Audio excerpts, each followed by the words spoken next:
Like, I mean, I see your Oh, workbench. well, this is like a set that that me and my karate teacher built. He painted the scene, the space scene.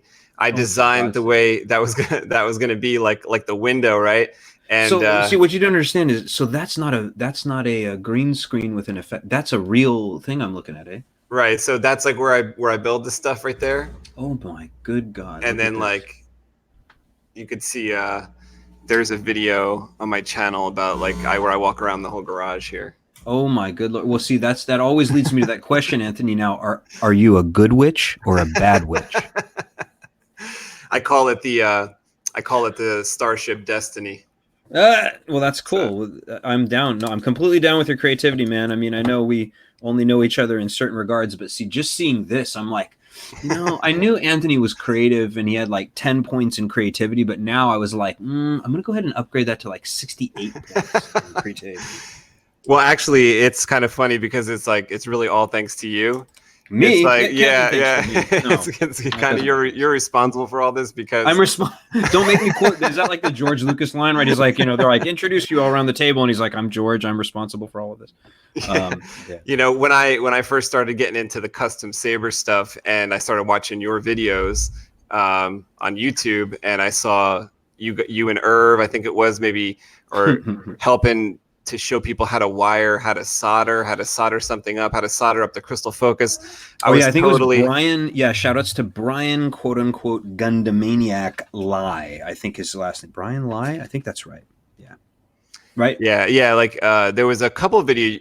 I think there was a couple of videos you guys did. At least one video that said how to wire a crystal focus. That's right. We did a 4-part video. I mean, we didn't know it was going to be 4 parts, but like I just said, hey, what do you think, Brian? Do you want to wire a crystal focus board up on camera and stuff? And he says, well, I want to make this one saber. And I said, well, maybe we can help some people out, because then if we just show things one step at a time. And then he's like, but don't you think it's going to be long? I'm like, I'm gonna time lapse, some of it, son. I was like, you don't think I'm going to make people watch us painstakingly solder every single instance of it, so I just sort of used my brain on it and went, well, some things will say, okay, so we're about to do this, that, and the other, and here we go. Then it's like, okay, so obviously the speaker is attached. Yeah, like I remember doing that because, to be honest, it's not like we really super planned that. I just pretty much walked through it as we went. And to be honest, we did it all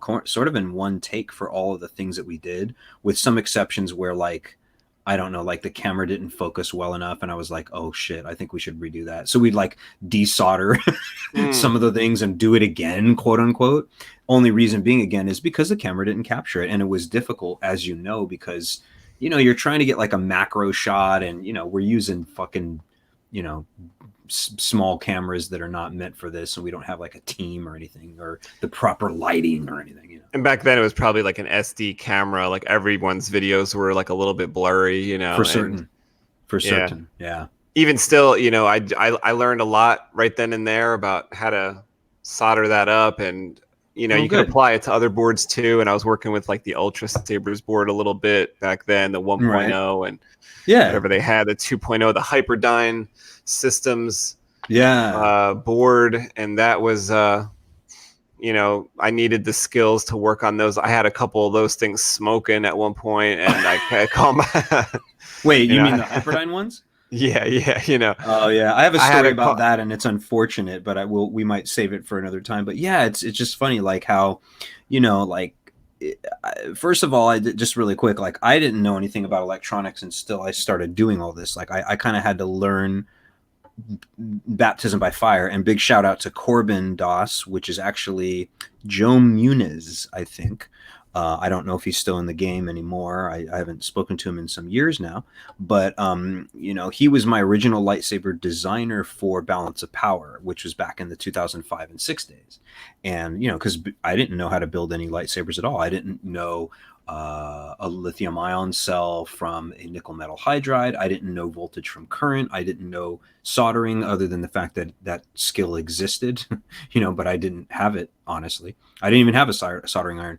But when I commissioned him to do these things, what happened is some of the sabers... Oh, hello there. What's up, man? Matthew, this is my friend. This is my friend Kevin. Kevin, how are you? Seen in the email earlier. It's nice to meet you. Really quick, I just want to say shout out to you for with the thing that's coming up. We shall not reveal it yet, but I heard that you are partially responsible for particular etching that we won't reveal until it's time to reveal what it is. So absolutely.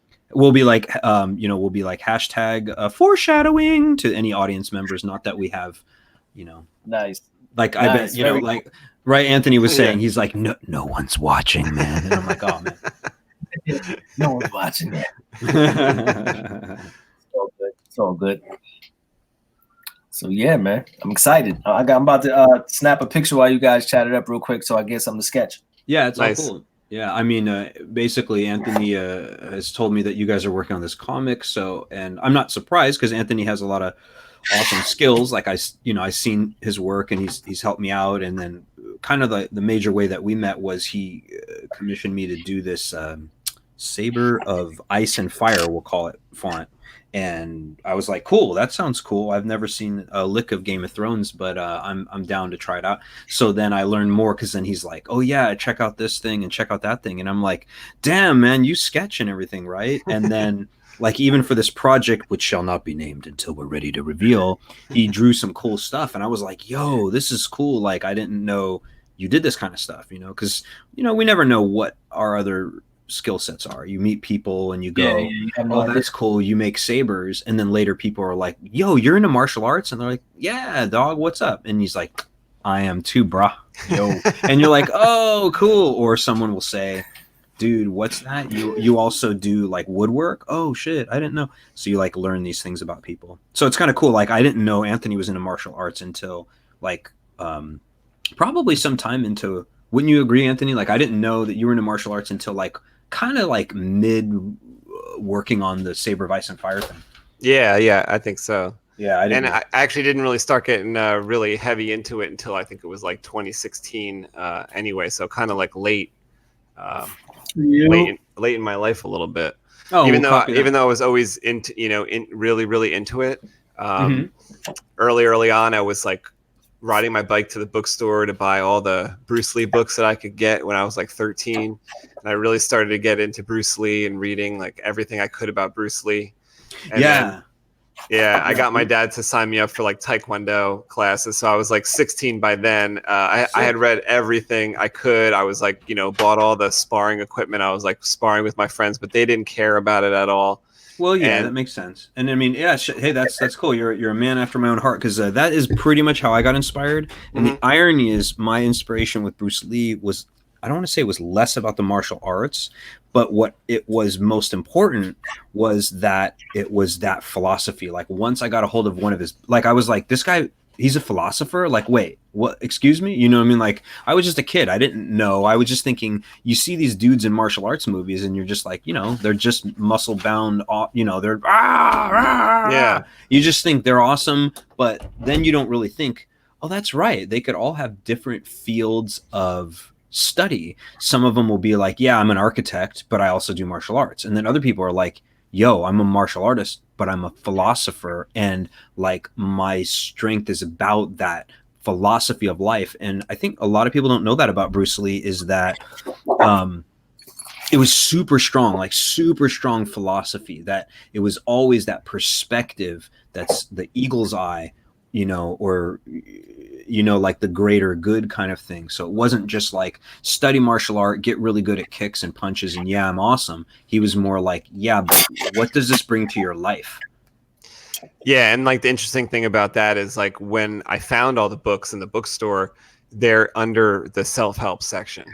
And that's pretty awesome. I like to hear that. That's pretty cool. I've never heard such a thing, but that's awesome. Yeah, and it was kind of cool to find, because I was looking, and finally I find them in the self-help section, and I'm looking at they have like a book about running, and 10 books about running, and they have books about golf and stuff like that under the sports stuff, under the sports section. But this stuff that I was interested in was under the self-help. So it really did make a whole lot of sense when I realized about the philosophical side of it.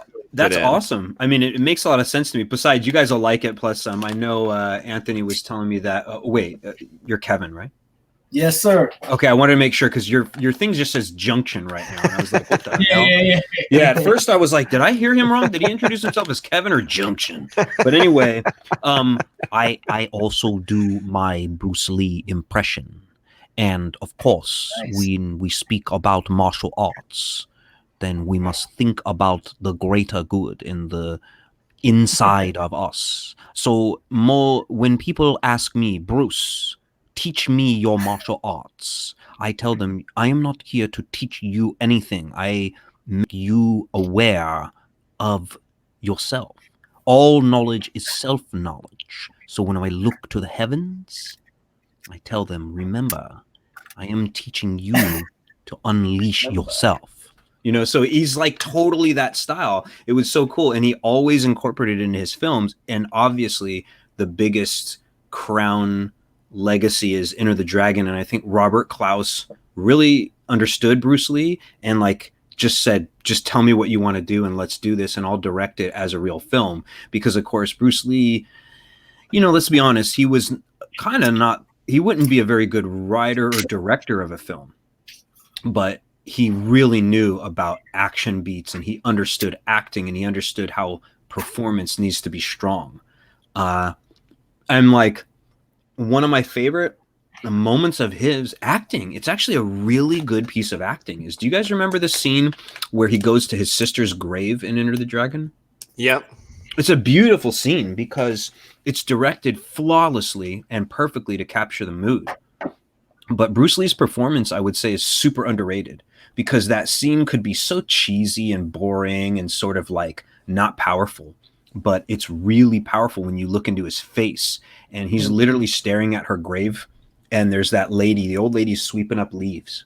Perfect. You know, cleaning up, you know, getting ready to make it right, you know, get it all organized and let's clear out the dead, you know, let's clear out the past, you know? And he's like, you would not agree with what I am going to do? It is against all that you have taught me and all that Sulin believed. Please try to find a way to forgive me. And then he walks away. And, you know, it could have been him going, you wouldn't agree with what I'm going to do. It's against everything you've taught me. You know, and you'd be like, dude. And I mean, of course, that wasn't Bruce Lee's style, but think of how cheesy that could have been delivered. But he just did it where all the emotions in his face. And I mean, maybe I'm just being weird about it, but like of all the acting I ever saw Bruce Lee do, I want to say that is probably the most genuine moment and also probably the most powerful. Like if everybody ever said, oh, whatever, Bruce Lee was just a martial artist and sure, he wrote some books. I'd be like, well, you know, he was actually an actor too. He like even, you know, some people are in movies as action stars. I would say Steven Seagal was never an actor at all. See, like even Kevin, he knew it right away. That raspberry son, you know, and it's true. Like, no, it's true. Like, I'm sorry to Steven Seagal. He wasn't like a terrible performer. And certainly the things that they showed as his martial arts and the fun of the action and the stories, it was all great, but he wasn't an actor. You know, Bruce Lee was an actor. Ironically, JCVD is definitely an actor. Definitely an actor. Would you say that he's always the best at acting? Absolutely not. You know, but there's some movies where he was really fantastic.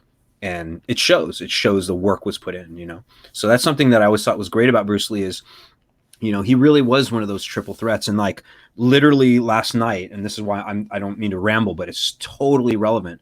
Dude, last night I watched the most interesting kind of retrospect on Brandon Lee's The Crow. Oh, one of my favorites.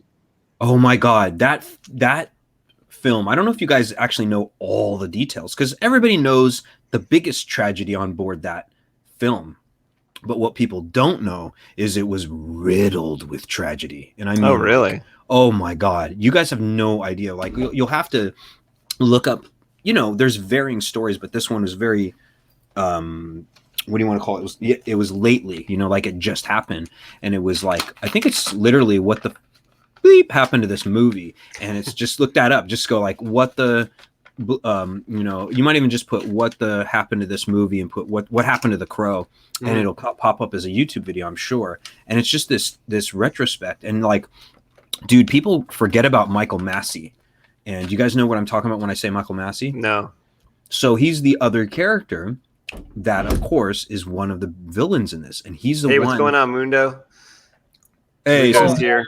Hey, shout out to Mundo. But hear me out is like, dude, I mean, this is kind of a dark subject. Maybe people will be like, dude, we want an audience. We don't want to push them away. No, I want to hear about the Crow stuff. Well, let me just say this. Like, let me put this into perspective. So you're Michael Massey. You're handed this gun by this prop master, not the man-at-arms or whatever, the arms master on the set. The arms master had left for the day, but production was so jank. We'll just call it jank because that's a good word to just describe how bad things can get. But like the Crow was peppered with bad stuff, like bad decisions, bad rushing. Anyway, you know, the props master hands you this gun. You're an actor. You're like, I got it. Cool. I'm ready for the scene. Like, we're ready. We're all good. Everything's good. Good. What are you doing as an actor? Are you going to go through the gun and look at and no, you're like, it's a prop. It's a stunt gun. It's going to pow, bang. It's going to be flashbang. So Michael Massey's the one who, he pulled the trigger. And then later, all that comes down. And think about it, Kevin, Anthony, if you were that person, I mean, obviously you're going to live with a lot of guilt. And obviously nobody said, oh, it was your fault. You did it on purpose. But try to live with that. You're like, it's not even like I killed Brandon Lee. It'd be like, I killed someone's son. I killed a friend of mine. I killed a fellow actor. I killed a fellow lightsaber maker. It'd be like if you guys shot a scene and you guys are doing some lightsaber fighting and you literally just hit the wrong place. You hit their temple and you gave them brain damage. What would you do? Like, it sucks. It's an accident, but what, so he quit acting for like a year. It was that long hair. That was the bad guy with the long hair.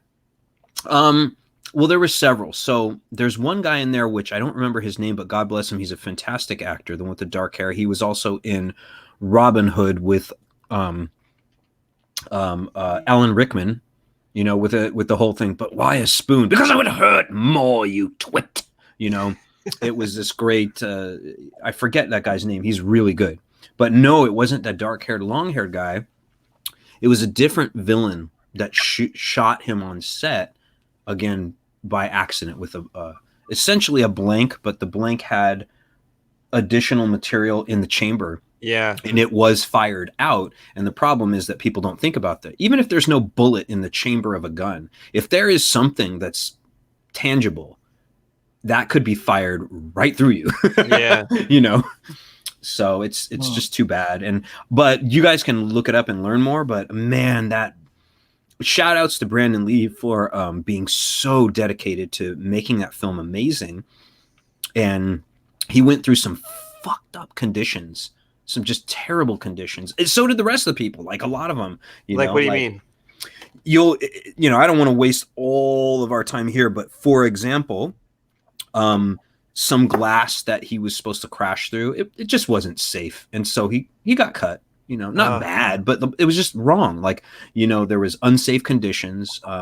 There's apparently, but again, it's more ostensibly, we don't know, plausibly, tons of cocaine use or something like that on the set. And he was upset about that, obviously, for pretty obvious reasons.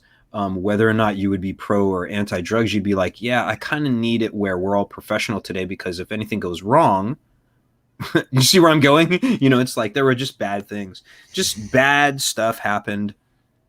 And it's unfortunate. You know what I mean? Like, you'll have to learn about it, but it was way more than Brandon got killed by accident. It was like, dude, that set, that film, it was not going to be finished too. The whole thing got shut down, sat for years too.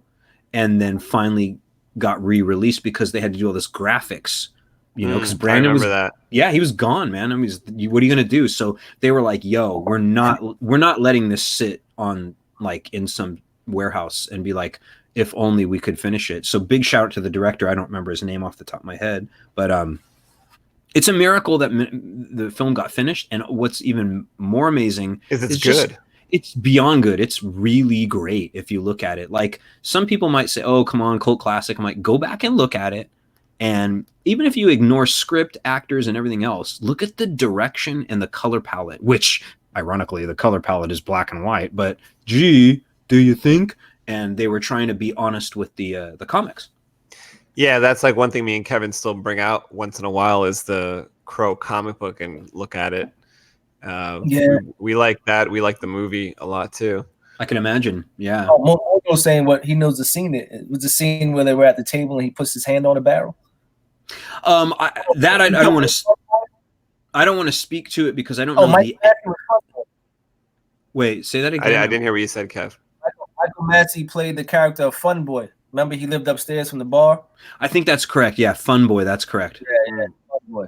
That's where he shot him in the hand, and he was like, "Fuck me, fuck me." Yeah, now again, that scene. See, what I'm trying to say is, I don't know what scene it was that caused the accident for Brandon. I believe it was the one where it's like everybody's unloading on him. I think, but I could be wrong. But either way, he was shot. I think they said it was through the back, or it just went through his body and into his spine, and he was immediately rushed. Yeah, it was all kinds of bad. But I don't know. I don't want to speak like I never like to say things that aren't necessarily facts. So I don't know what specific scene or shot made that happen. But yeah, clearly it was gunshots. And you know what's funny too is this another side of it, and you'll see this in that video. It actually.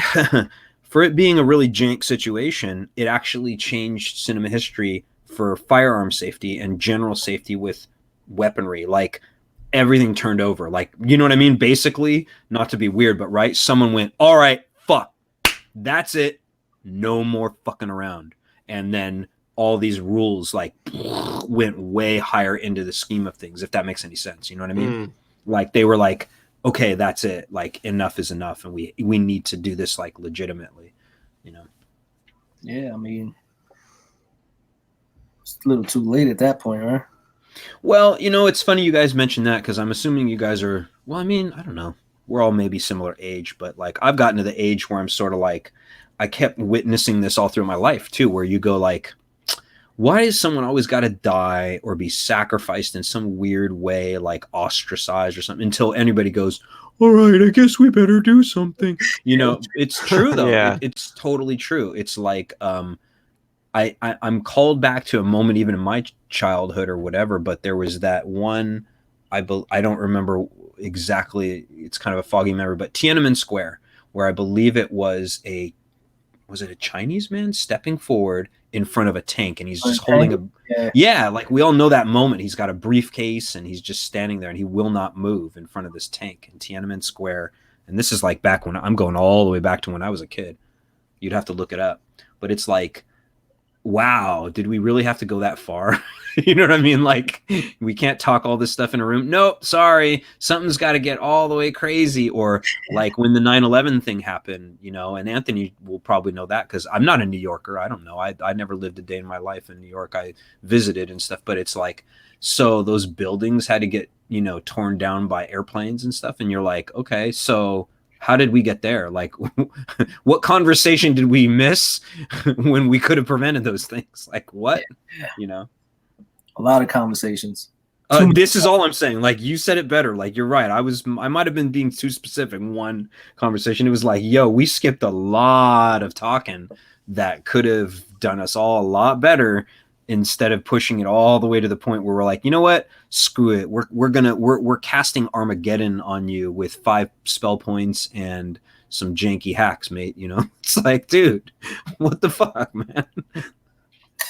It's nutty, man. It's nutty.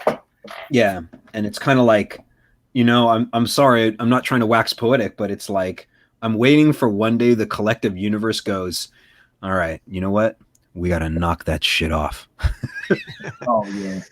This is a cover I did for... oh, are you serious? You drew that? That's so good. Yeah, for a contest for the cover of a Bruce Lee comic book that I think I got like 3rd or like 5th place.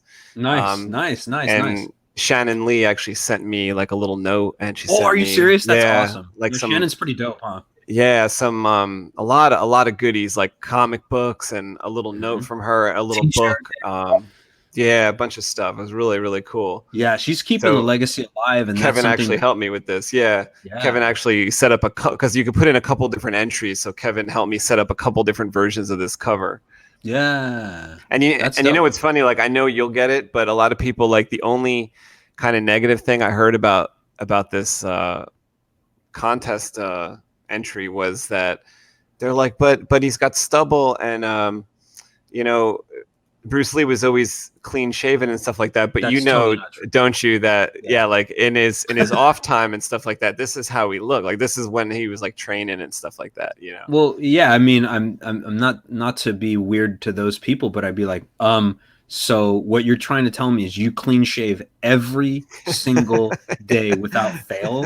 Nah, get out of here. Plus, there's just like a lot of cool pictures. Like, I basically seen like every single like behind picture I feel like I have. Yeah, out of all the books and just all this stuff. And now with Instagram, his daughter's running the Instagram, and they post pictures that I haven't seen sometimes. Some of these pictures are like out of the family's vault, I guess. And there's just I feel like Bruce Lee, I've told Kevin this before, I really feel like Bruce Lee is like the first YouTuber.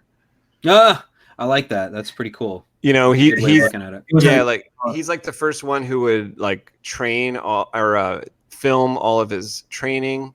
He would recommend his students that they film the training session. These are like ideas that are like 50 years ahead of his time. Oh, he was 100. I totally agree with that. He was 100% ahead of his time. And most of so for example, to fill Kevin in, unless he already knew, so I, at certain points in my life, but this is many years ago, I would kind of run with this crowd that does tricking, I was pretty much with Ant from like day one, man. Oh, okay. Copy that. So you know what's up. I know everything. I know all the history. I'm caught up. Yeah. And big shout out to my man, Hans Wickling, RIP. But the point is, that guy was my personal coach. He loved Bruce Lee, of course, too. And we talked about all sorts of things. But the point is, they're wired into that background. And like everybody who is involved in tricking would be like, yo, Bruce would have totally been like, we need to start like doing some more cool kicks and having some fun with this kind of stuff. And we will do it because, he would talk about expression. And there's one of my favorite lines from Bruce Lee that I use all the time because it's not relational solely to martial arts. He's like, you are expressing the technique, not doing the technique. And you're like, exactly, right? When people say, teach me how to throw sidekick. Well, then you could say, okay, to throw sidekick, first thing you're going to do, you're taking your stance, then you're lifting your knee. You can pump it all the way back for a really strong one. Maybe you're just doing more of a, medium, whatever. But the point is, if I show you the body positions or whatever, that's still not a sidekick. It's like, how do you express yourself when you throw that kick? Is your spirit coming through? Is this something that you really own? And it's sort of like I'm trying to think of, it's like, you're still an artist with a paintbrush. And in this case, it's sometimes your fists and your feet, so to speak. And I think that's what he was always trying to get at, that when someone says, I want you to show me how to do this technique, he had that lesson in Enter the Dragon, remember, where he's like, kick me, right? And it is like a finger pointing away to the moon. Right, yeah. Don't concentrate on the finger or you will miss all that heavenly glory. Do you understand? He would say emotional content. Well, that's the point, is that what he was like, he's like, kick me. And then, of course, the actor kid was shown, okay, please only demonstrate, a kind of a, haha, here's my kick. And then he goes, what was that? An exhibition? We need emotional content. Now, try again. And then he does it, but just, fast, hard. And he goes, I said emotional content, not anger. Now try again with me. And you start to go, oh, so this is, thank you, Mundo. I love it. Be like water, my friend. This is a martial arts lesson. And he did this also in Return of the Dragon, but he did it completely without words. So it's possible that he learned, hey, maybe I shouldn't give a martial arts lesson and blah, blah, blah, blah, blah, blah, blah in a movie because it's too much exposition. But in Return of the Dragon, if you look, the whole thing, that whole match that he does with Chuck Norris is like a martial arts lesson all wrapped up into a, you know, it's still a simulated bout, but it was a great fight because you see like examples of direct attack, feint attack, stop hits or stop kicks in certain cases or whatever. And all that, by the way, is fencing technique. And I don't know if you guys are aware of this too, but Bruce Lee fenced for 15 years. Did you guys know that? No, I didn't even know that. Yeah, that was my primary martial art, but most people didn't know that. They just figured, oh, Bruce was only this, that, and the other. And I'm like, dude, he was only, quote unquote, nothing, man. Don't even only on him at all. He pretty much studied all sorts of martial arts, but the footwork that is in his books is completely borrowed from fencing and Western boxing because, he appreciated the efficiency of those things. Because let's be honest, you know, Western boxing, it's pretty efficient, man. Like, you don't mess with Western boxing for fist work and punches. It's pretty much as clean as you can get. You're not going to get any more efficient. MMA brings it to another side to go like, well, what if you don't just punch and you could elbow, you could choke, you could this, that, and the other. And so you got kickboxing and, you know, all these things combined. It's like Bruce Lee totally would have been in an MMA world. Like, whether he was actually fighting, he would just be like, this is the next, you know, situation. This is the next moves. We need to combine this art and that one. He totally would have been there. You guys, I'm sure, agree on Yeah, that. a lot of people point to the opening scene of Enter the Dragon for like, proof of that. Dude, and real quick, do you know who that was? That was Sammo. That was fucking Sammo. Yeah. Speaking of, like, another one of the people that me and Kev just super appreciate, you know, is Jackie Chan. Yeah, he was. Everybody knows the story. We just love. Well, I mean, just Jackie Chan through the years too. I mean, Jackie Chan is just everything. Like, so many things that Bruce Lee was, plus the comedy side. That like I've been watching him since Fearless Hyena. There's some scenes that Kevin pulls up sometimes for me that are. I mean, talk about the technique, talk about the training. He was on top of it all too, Jackie Chan. Yeah. Well, everybody really, probably really truly appreciated him in Snake and Eagle Shadow, because it was just so like unique and interesting the way they were going about it. And it still borrowed from so many of the old school techniques, but that's when the comedy started to bleed into it. In fact, Jackie always had a good story, is that he's like, when Bruce Lee died, they tried to make me the next Bruce. And they did a couple of films, and I don't know what they are right now, but you can tell that, you know, Jackie and I'm sure a lot of the other pictures, they tried to bury it. You know, they were like, that was a mistake, because they were trying to pigeonhole him into being the next Bruce Lee. And that was better fit towards someone like Jet Li or something. But when Jackie finally was like, I know my style, it worked great because you think about it, he's completely like Harold Lloyd and Buster Keaton. You know what I mean? Mixed with martial arts and everything like that, and it's just so entertaining. And simultaneously, the action echoes the story and the characters. Like, there's some great YouTube videos out there from a channel called, I think it's called Every Frame a Painting, and they no longer produce content, which is a damn shame. But shout out to Every Frame a Painting. Everybody go look at that and go look up the way that they will look at films in very interesting ways. But like Jackie, you know, it's sort of like if his opponent is standing, then Jackie's sitting. If his opponent's sitting, then Jackie's laying on the ground. He was always debilitated against it. Or, you know, if they have a sword, then Jackie has a bomb in his mouth or something. You know what I mean?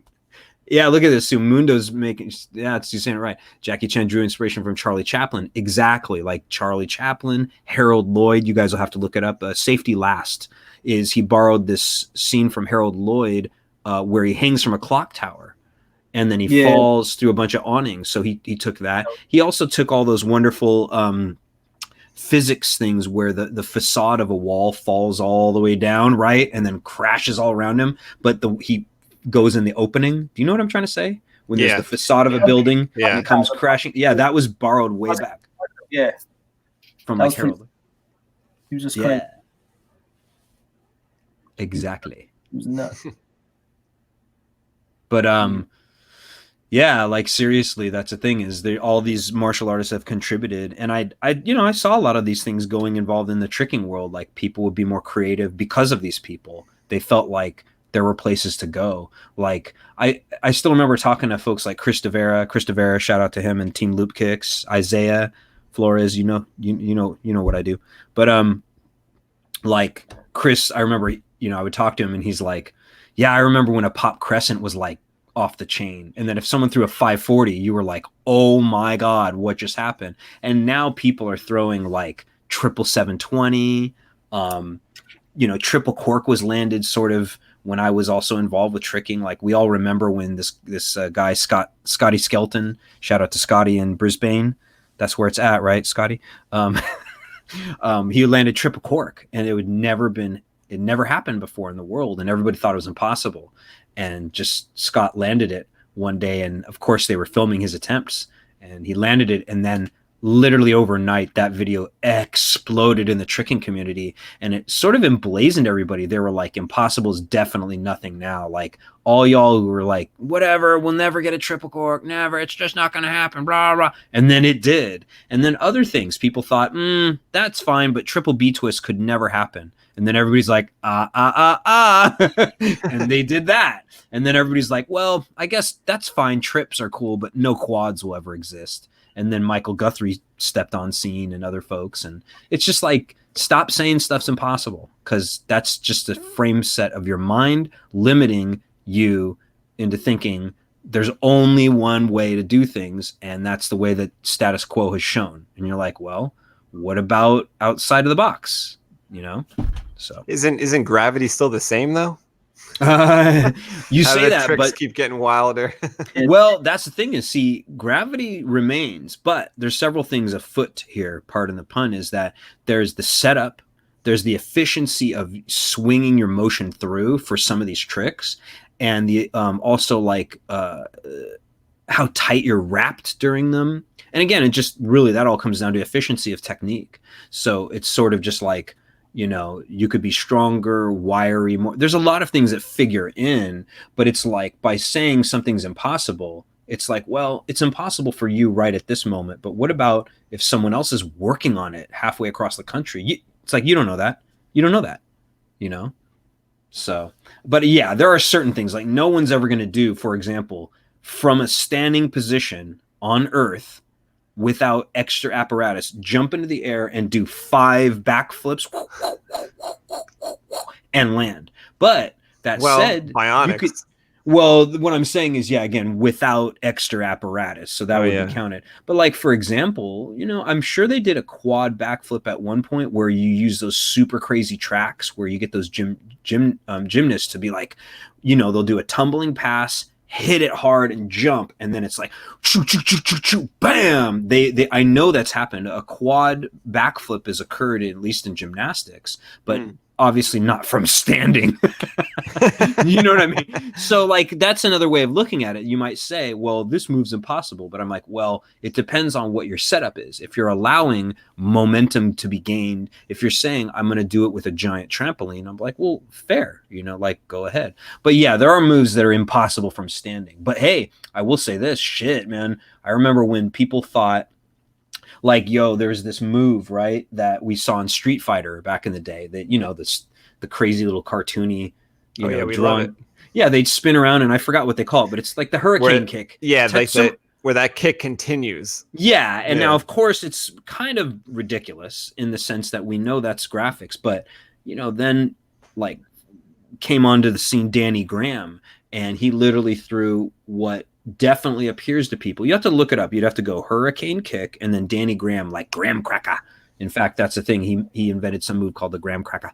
But anyway, Danny pretty much was the first to do the first hurricane kick. And the hurricane kick pretty much is 3 kicks and the spinning kicks, like crescent kicks, in the air prior to landing. Now, it's a little nuanced, but you should see that setup. And other people have come since then.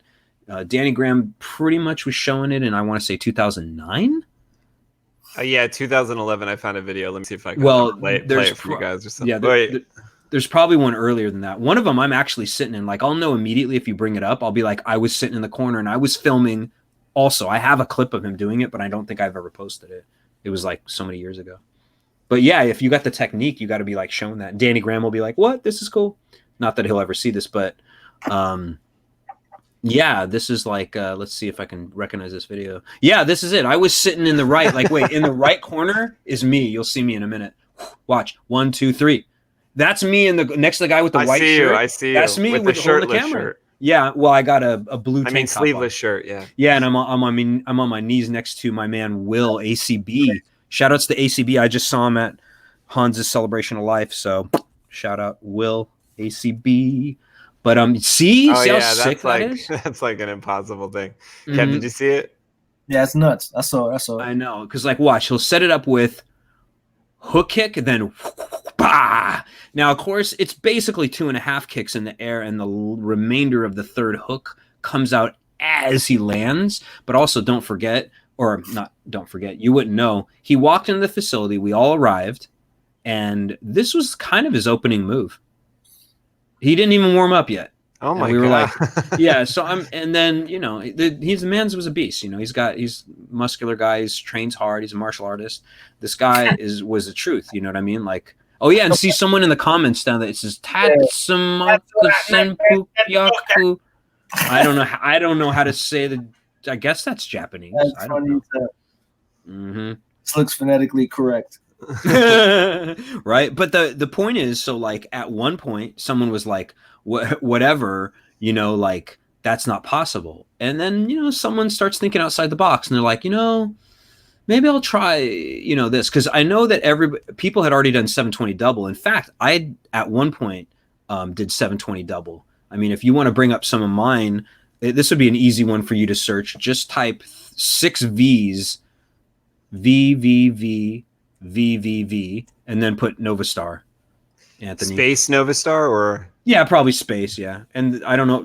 Don't ask about the V's. It's a funny thing, but just VVV VVV and then. Put is it NOVASTAR. A picture of you holding 2 sabers?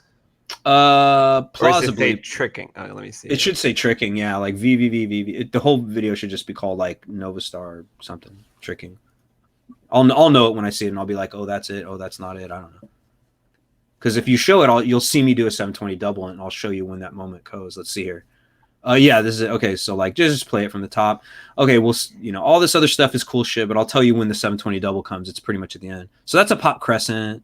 This is called X out. Whoa, I like that. That's a just cheat 7, and this is just a combo with a B twist round. Okay, this is not. That's kind of a 720, but where's 720 double? That's 720. It's coming at the end, right? Let's see. Yeah, this is 1, 2. See, that's 720 double. If you want to play that back, you can see it. That way you'll catch it. So this is kind of what Danny was doing, but he did it obviously way better because he did 3. That's the 1, 2. Right? So there's 2 crescent kicks in the air on the spin. It's not the easiest thing. Oh, and then this is everybody's tackling me. My man Hans, he's in the background, and he comes in. That man with the afro, man. He's, man. Beast. Well, yeah. R.I.P. Hans. We love you. Damn it. But it's cool in the gang. But so it just tells you, like, that was probably the best move I could ever pull off, which you have to understand this. What you just saw of me, that's all very first level. Like, really? Yeah. Very you were low. telling me the other day, I couldn't believe it because all that looks like first possible. You know, no, but it is all based on first level right now. And say that again. I'm sorry. So you said all that was first level? First level of tricking, I think he means, like, yeah, like in other words, it's pretty. So like I would put it this way: it was like the best way to think of it is like that's low level. That's like level 1, and then there'd be like level 2, 3, 4, 5, 6, something like that. And I mean, there's no real demarcation point right now. I mean, some people have made some cool tricking Bibles. Shout out to Sesha Maru, which would be Sean Ellis. He made this sort of tricking Bible. I forgot what it was called because it's been years now. And other people have done it too. They've made like kind of like, you know, the pedagogy, because it does come. Like some people just think trickers are just like out there just throwing janky moves and just whatever comes out. But it's like people know the progressions, you know, like, so it's almost like with martial arts that you first learn front punch, you know, but then you might learn how to do this kind of style punch, or you might learn just throw a back fist, but then there's spinning back fist, you know, so it's sort of like two actions combined. Or you might say, okay, side kick, but then you might say, how about turning then side kick, which is sometimes like spinning back kick or whatever. It depends on how you look at things. But like, right, there's a pedagogy progression. What about jumping, spinning, back kick? How about jumping, 2 spins and back kick? Like, whatever, you know, there's always a progression. So that's exactly how the tricking progresses. If you can throw a hook kick, then can you throw a turning hook kick? Then can you throw a jumping, turning hook kick and land, and so on and so forth. And there's all those weird janky in-betweens. Then there's combos. So that's what you guys see, is you'll see moves chained together. You know what I mean? And that would be not unlike, you know, for you, Anthony, like if we talked about like lightsaber fight work, it's sort of like, instead of it just being a cut to the chest, you go like cut head, cut leg, cut chest, and this. That's what combos in tricking are. You'll be like hook kick, 360, then dip into B twist, something, you know, it's like combining a bunch of things together. That's all it is. You combine basics. I'm sure you guys do it with the drawing, right? You can't just start with this fucking masterpiece. You have to go, okay, first thing, I'm going to draw the outline of these polygons here, and they're going to give me my overall shape of blah. Then I'm going to fill in the shading over here because the light's coming from here. But then I'm going to, and then eventually people are like, whoa, you're awesome. And you're like, yeah, but it was just taking building blocks and arranging them. And that's it. Like, that's pretty much the way life works. Yeah, it's like kind of how we draw an arm or anything. What'd you say, Kev? Jake Soft in the comments just hit you with a what the fuck, the NOVASTAR. NOVASTAR. Oh, I'm missing some stuff. What is happening? Oh, there's some live comments. Oh, what is this? I think. Oh, what is this? Oh, I think my God. Jake's a little mad because I should have probably called this one Saber Talk. Hey, what's up, Jake Soft? I don't know who you are, but that's cool. Yeah, see, this is the problem with technology. I'm like, what is happening? I'm like, oh, what is this? And then I had to click over. Oh, I see. Like, I couldn't see chat until now. And of course, like, we don't know who's coming in here. And we don't know like what's going on, but it's cool. Like if other people are going to be like, yo, put this link out right now. Everybody get on there, man. There's people. We're talking, man. Jake Soft is one of my best friends on FX-Saber forums. So you're a legend around those parts, Nova. And I don't know if we had said this a little earlier, but you know what? There'll be other times. This isn't like, and now I will disappear just like Luke Skywalker did, and I will only leave the piece of the map in Kevin's hands. You'll be back. We won't kill you in the next movie. You mean it'll be see you around, kid? The last Nova. Yeah, I guess I could do my Harrison Ford impression again. Do something. It's good to be on the show. Thanks, Anthony. Hey, Harrison. I heard you were at the Solo premiere. So what did you think of Solo? You know, I don't know, and I don't care. I mean, they didn't call me about it, and it's all right. I was probably flying my helicopter at the time, and you know, I'm only interested in the performance that Adam and I gave, and I think it was powerful. I really do. Kev, did you know that that's like basically like what he actually said when he was asked about Solo? No. Like they actually asked Harrison Ford. They're like, "So what did you think of Solo? You know, you're at the premiere and it's the big night of the premiere. What do you think of the movie? Were you involved in the movie?" And he's like, "I don't know, and I don't care." And you're like, #fair, because you're like, that's totally Harrison Ford. Yeah, at least he's speaking his mind. Like, right? I mean, the thing is, like, #where's the surprise and where's the lie? Like, you know, you're like, that. It doesn't sound out of character for him, you know? No, and that's cool. Like, everybody's different, you know? Yeah, you know, he didn't want to live through the original movies. So the fact that he had to come back 40 years later, he's not too happy about that. I don't know if it was that. You'll have to look it up too. Like a lot of that's tongue in cheek, and he's also like just, you know, being himself. But I think what he was always trying to get at, and you guys have to understand this about being actors, because I'm an actor as well. I want to do something different. Well, and it's not always different. It's that you want to challenge. So, like, for example, what I believe, and I could be wrong. Again, I'm not like, oh, I know Harrison Ford. We go way back. But it's like, I think his perspective is probably like how I would feel if your character no longer serves a purpose. In other words, there's really nothing left for them to achieve. And so they're just being set dressing and decoration because they're a pretty face, and or we want to either sell toys, or it's like, but you're a beloved character. And it's like, yeah, but I'm not really doing anything in this film. And we've all seen that where we're like, well, I saw the latest fill in the blank series or whatever you call it, franchise film, and there's this one character called and anyways, blah blah blah. In the other first two films, she was great because blah and this, but now she's just set dressing and she doesn't really do anything. And why did they keep her character in here? Why is she even present? And it's like, think about it, because maybe the character became so beloved that now the audience is like, I can't wait to see this character, but they don't want to see them like go through emotional tribulations and these changes. They just want to see them stay the same. It's kind of like Superman, you know, like no one wants to see, I'm sorry, no one, I don't think, really wanted to see Superman go super emo or in weird ways. Nothing against being emotional. I'm trying to say is like Superman was this kind of icon and it was supposed to stay a superhero and you can't change. So anytime you do that with audiences, it will throw them for a loop unless you really are making some cool writing decisions. And I think that is where Harrison Ford sort of went, where he's like, dude, Return of the Jedi, what does Han Solo really do? At least it was from his perspective that other characters couldn't. Well, I mean, if he thought that for Return of the Jedi, then I would imagine that he would double down on that idea for the sequel trilogy. But if they went by the books, by what happened in the expanded universe, he would have had not only a lot to do, but actually like another like emotional kind of obstacle to get through, which is like the death of a child. Yeah. And what comes along with that, I think, is what they made it seem like in the books, which was really well done, I thought.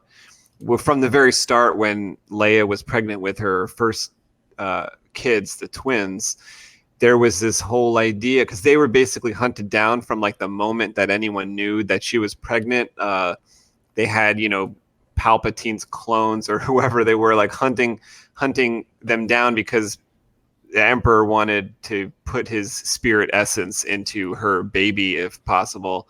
Right. I think that was with the birth of the twins. But anyway, she's being hunted down constantly. Basically, she could feel them in the Force, and all the whole time there's questions in Han Solo's mind, like about the Force, because are these kids going to be in danger when they are born? They're in danger right now, and they're not even born yet, you know. So it's just going to get worse and worse and worse. And when they are finally born, you know, do we train them as Jedi? What do we do in that respect? And then the whole, you know, internal struggle regarding Jedi, you know, to be a Jedi or not to be a Jedi, and then when the kids grow up and they're actually training and et cetera, things happen. One of his kids dies. And yeah, I remember something like there's Jason Solo and something else, like someone Jaina Solo is like the two twins, and then you have Anakin Solo, who Leia named after Anakin Skywalker, her father. Because at a certain point in the story, in the books, Darth Vader's her father? No, I'm sorry.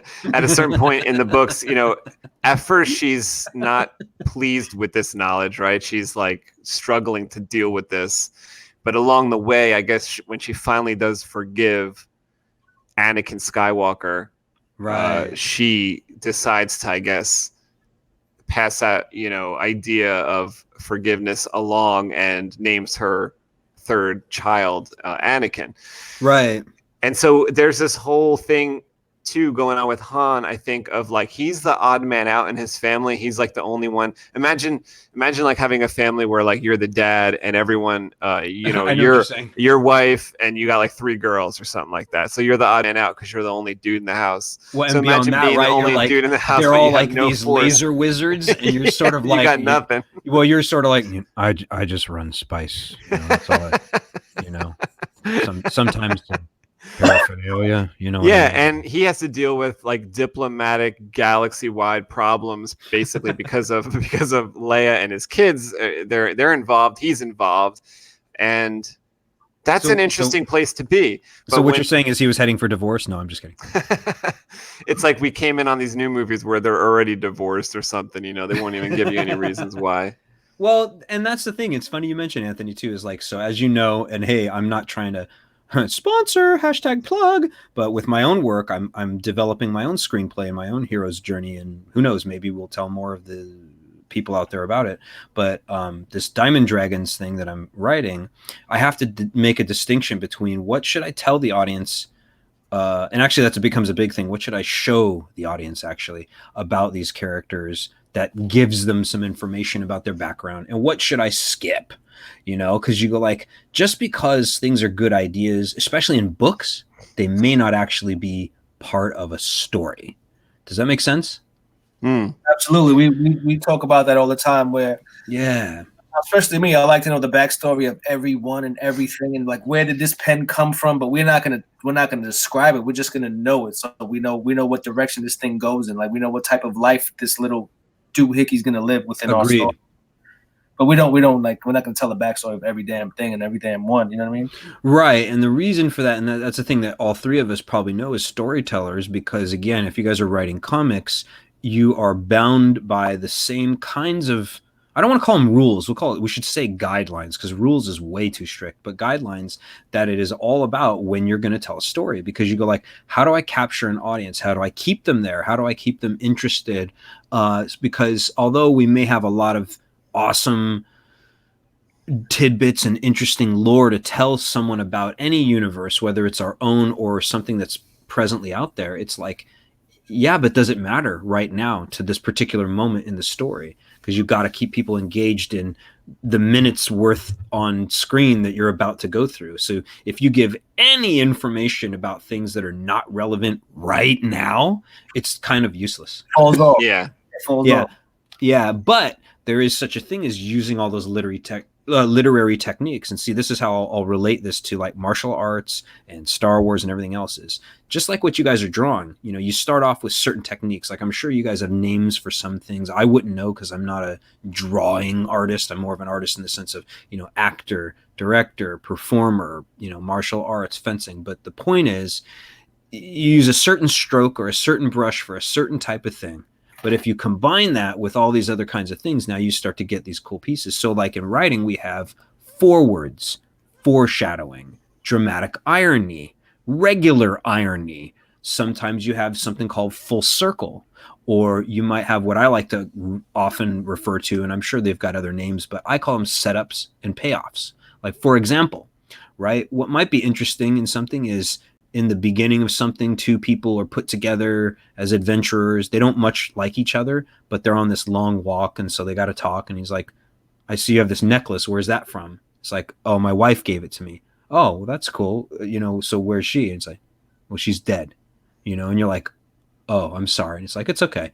Then you might think, okay, that's kind of useless. But then what if, you know, 50 pages later, as they've gone through all sorts of stuff and done this together and had laughs or whatever, that guy's dying now, and he pulls that, breaks it right off his neck and goes, Anthony, I want you to have this. You know, if you ever see my wife again, give it to her. And you're like, no, I can't take this. And it's like, you can and you will. And then maybe it dies.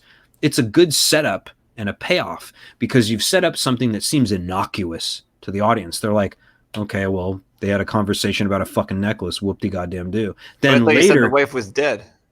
Yeah, but you see, but you see what I mean.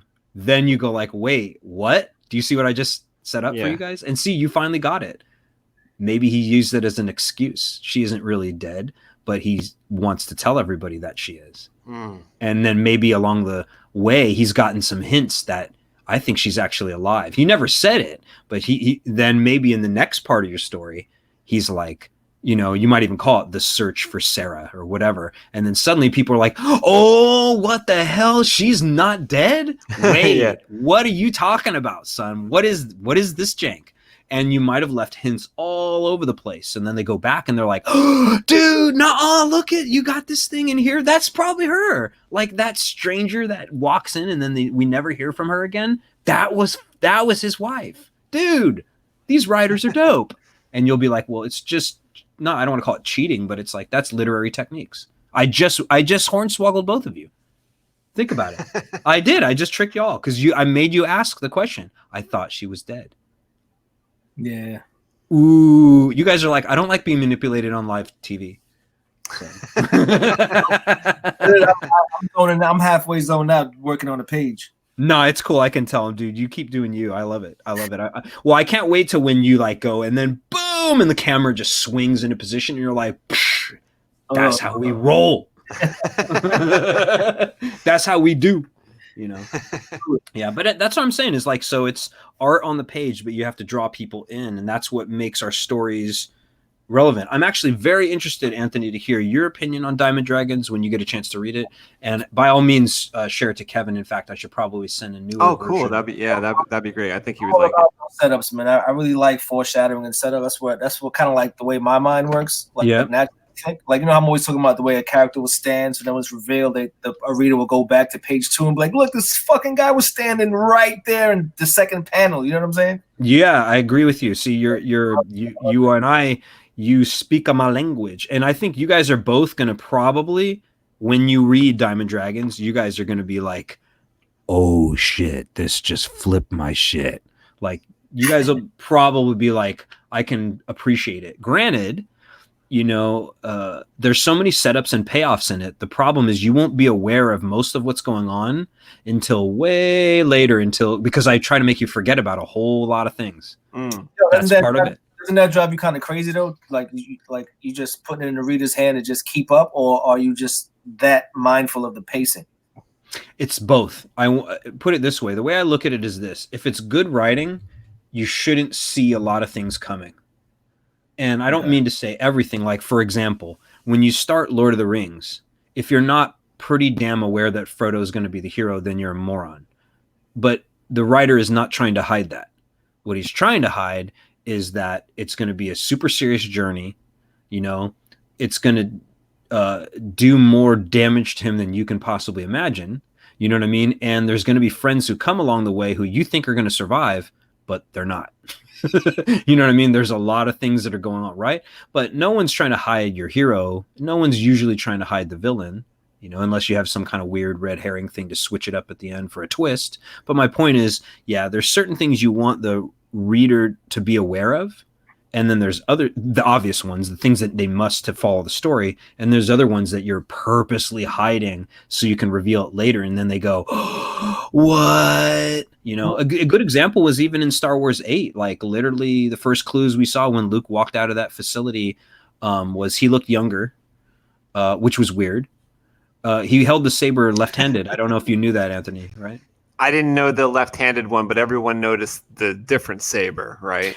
Well, the fact is that, yeah, I remember I noticed all these things. One, he looked younger. He was in a different costume too, or whatever, robes. 3, well, wait, I got to finish. So you got 3, he's holding the Graflex, and you're like, I want to say Ray has that. That doesn't make, there's 2? No, or it just broke or something, didn't it? Or what happened with too. It? Yeah. But the point being is, you're like, I want to say that even if they repaired it, she has it. And if there's 2, then go bleep yourselves. 4, he's holding it left-handed, and Luke is not a lefty. If he was a lefty, that could be apparent, but he isn't for obvious reasons. He got his right hand cut off for a reason. But anyways, then 5, and this is even more interesting, is you'll notice he dodges absolutely everything in that fight because he can't make any connections with the saber because the saber doesn't exist. Well, his doesn't. You know? Right. And then 6, this is the only one I did not notice, is he doesn't leave any footprints in the salt. And there's a setup to that earlier with the director actually in the shot as one of the characters. You see these 2 soldiers kneeling down, and one kind of draws his hand in the salt and tastes it. And he's like, what is it? Is what the director says. He's in the background, and which is, I forgot his name right now. Rian Johnson. Or I'm sorry, the director of Rogue One, I think it was. Oh, Colin Trevorrow? I think it was. I think it was Colin was in the background. And he Gareth Edwards. Oh, that's it, Gareth Edwards. And he goes, it's salt, you know? And the point is, it's supposed to tell you it's not snow, it's salt. But it wasn't a setup for the way we think, like, oh, it's supposed to be like Hoth. It was supposed to set up that Luke Skywalker, quote unquote, didn't leave any footprints in the sand or in the salt or in the ice or however you want to look at it. And so all the hints were there that he was not actually there. And if you picked up on it, like I did. I'm not trying to be like, I did, but like, it was so weird. I was like turning to my girlfriend and I'm like, he looks younger.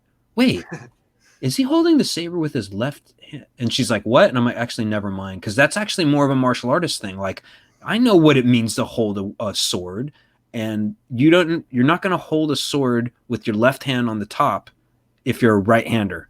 Just, it's not going to happen. I'm sorry. No way.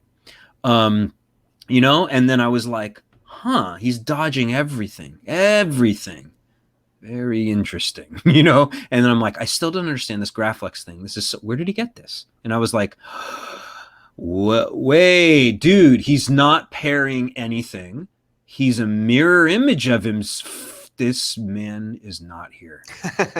That's what I was sitting there in the theater. The only ones I noticed was the salt, no marks, and that he was younger looking, but I thought he just cleaned himself up. That's what I'm saying, man. And, like I thought I thought he cleaned up too, but and the Graflex thing. Yeah, for me it was the saber. Well, the ones that really kicked into high gear: the saber, the left-handedness, and the dodging everything. And I was so dumb I didn't notice the footsteps at all. Like, I mean, I noticed Kylo's, and I thought that was interesting, but I never once thought about it and went, oh wait, there's none on his side. But it was just so cool. I was enjoying it so much, and then finally I was like, oh my god, he's not there. And like, you know, more fighting, and then finally I'm like, here it comes. Everybody thinks he's gonna get killed here.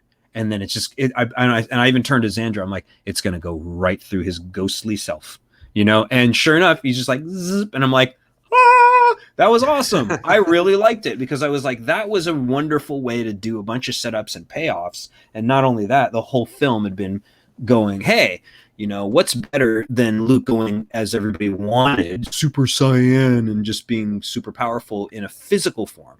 How about he just went Super Saiyan to be like, you know, I can fight you with my eyes closed. Literally. I liked it. Not everybody probably does. I get it. You know, like I could, you know, half the audience out there is going to balk at it. And the other half was like, yeah, that was dope. I liked it. I thought it was good. Arguably, everybody's going to look at it in different ways and say, but I wanted to see this. I'm like, yeah, you wanted to see something, but what you also saw was something pretty great. Yeah, like I would have been okay with it if he didn't die from it. Like the whole overdose thing is just getting a little wacky to me. You know, what do you mean it's when like you say overdose, because I'm like overdosing on the Force. It's like, this is not how it works. You know, this isn't how it works. It's like in the newest movie, Leia overdoses on the Force and she dies too. It's like, this isn't how it goes. You don't overdose on the Force, you know. Okay. Well, I mean, I don't know. I look at it like that's my opinion. I think it's all well and good that he did it. He did that act, but for him to pass away from it, I think it's too much. So and I understand that. So like, and then from my perspective, and I'm not saying, oh, you're wrong. I just go like, that's an interesting perspective. And I totally see it. I just look at it like, well, there has to be some limitations to the amount of power that you can contain at a moment and what might take it too far and kill you if you draw all your life essence plausibly, because otherwise it just means, as the Emperor said, unlimited power, and he could just do whatever. Because then the point would be, what stops him from walking around and being like, oh, you want to fight me? Lightning. Oh, you want to fight me? Lightning. Oh, you want to fight me? Lightning. Oh, you want to fight me? Like, you're just invulnerable. Like, even Superman doesn't actually have absolute endless power. Like, you know, he'd be tired after a little while, I would think. Maybe, I don't know. But and then on another level, I just look at it like, I like that, for example, some people were like, I don't get the whole like Kylo and Rey can talk over through the Force. This Force time thing is so weird. And I'm like, oh, you mean like in Empire when they introduced it with Luke and Vader after the battle while he's hanging on that wire in Bespin, and even Leia kind of just having that strange, you know, I want to call that a dolly shot, whatever, and into her face, and she's like, turn around. And he's like, what? And he's like, we have to go back. Luke's over there. And then they're like, what are you talking about? And she's all, Chewie, just do it. You know, and you're like, okay. That was a vision connection where he's like, remember, Leia, hear me. So in case people thought, oh, this new thing of people having this Force time, you know, brrr, hey, Rey, what's up? It's Kai. What are you doing? It's not new. I mean, ostensibly someone might say, well, that doesn't count. I'm like, whatever. But the point is, they're building on the Force powers. Another thing to keep in mind is until Empire Strikes Back, in the very beginning of the film, basically, we never saw a user pull an object into their hand. You talking about like across time and space? Not exactly. My point is that, think about this. Go back to 1977, and we saw the Force a little bit used in what do you call it? A New Hope, and it was very limited in what we saw with the Force usage. Obviously, you know, it was more a mind thing. Really, if you think about it, like, well, the closest thing I think we got in a New Hope, Vader. Well, is Obi-Wan. Well, that's the closest. You're right, but I was thinking when Obi-Wan heals, sort of sets. I mean, you could say this is a mind power, but to me, he kind of set a pebble to make a noise or something. Remember when the stormtroopers go, what was that? And they look mind one trick. Way. That's what I mean. So I guess that's the mind. Yeah. Well, and that's the irony, is that it almost seemed like George Lucas was trying to set that up, that it's very subtle and there's all these things. And who knows, in Empire, they might have said, well, okay, it's time for you to start building on these more specific powers. Now, that's the way I liked it, you know, in Empire, when it's very subtle. Well, he pulled the saber into his hand, so it's the most physical thing you'd seen yet. And this is the irony, is everybody just adopts it like, oh, well, that's always been there, and the Jedi always had this, and they could always push things and pull things and this. I'm like, no, you didn't know that. And in fact, I would almost argue that, what if the Jedi were continuing to discover more and more and more, and like, why is it that everything has to be, oh, well, this guy knows all the moves are these, and that's the limit. Reminds me of martial arts and tricking. Like, every time someone would be like, oh, whatever, triple cork finally landed fine, and maybe I was wrong, but no one will ever land quad. And then that happened, and I'm like, are we learning now that there's always more, even when you're like, okay, we got more, but there's no more? And I'm like, yes, there is still more after more. You know? Yeah, but I think the difference is like with tricking or martial arts, like, look how much work it takes to get to the next level. Good point. I mean, when you look at somebody else, it may not seem like your friend was working hard, but believe me, behind the scenes, he was working hard before he came up on Saturday night and did that triple kick, right? Right. And in these new movies, they didn't do that for us, and they tried to get us to places where we really shouldn't have been. So we're in a place in episode 8 where we have Luke facing off against Kylo, and Luke was a Force apparition, even though he wasn't dead at that point. But how we got to there, the movie did show us, and they showed us a scene where Luke confronted the nephew with his sword out, ready to slice him open in his bedtime. Right. But in the previous movies, we saw the character of Luke doesn't act that way. He risks everything for even somebody who to everyone else has zero hope. So in this situation, his own nephew, his beloved sister's son, also his best friend's son, and instead of we're not talking about the Darth Vader or the Emperor here. We're talking about like a teenager sleeping in his bed. So only Luke got the idea that this guy was going to be a bad guy in the future, whatever kind of force,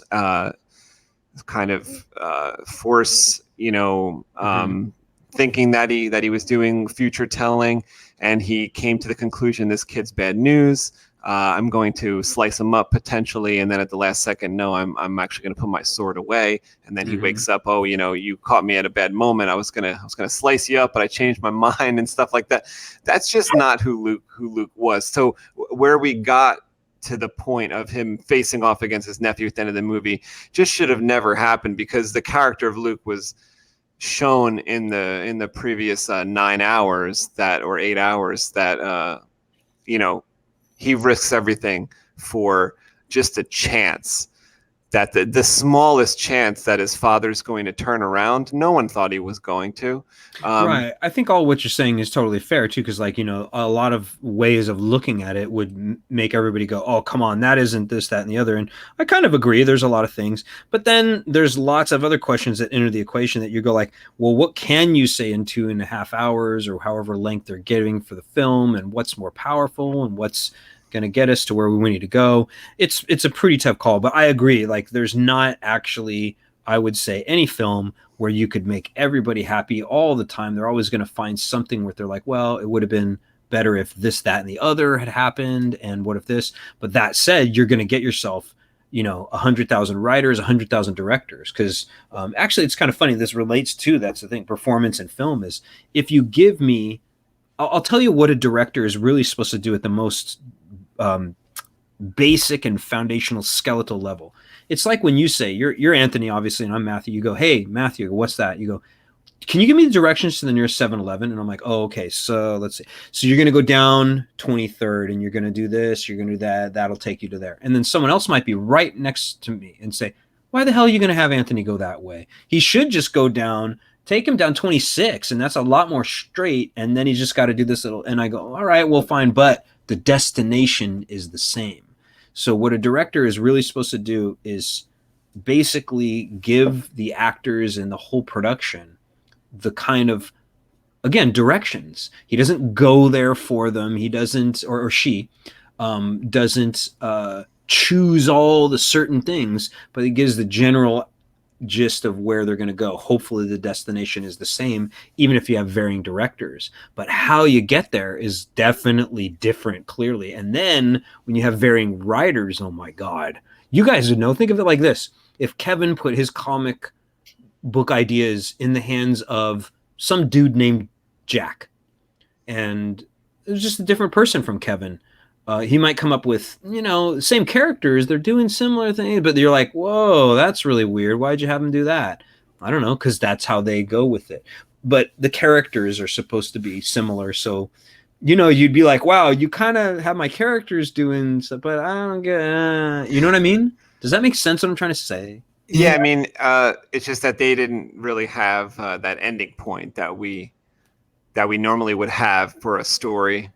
Right. At the beginning, we would say, like, listen, this is where we're going to end up. And also, I would just argue that also, kind of like I don't know, it's kind of a life argument, but I guess you could say it's like a martial arts argument too.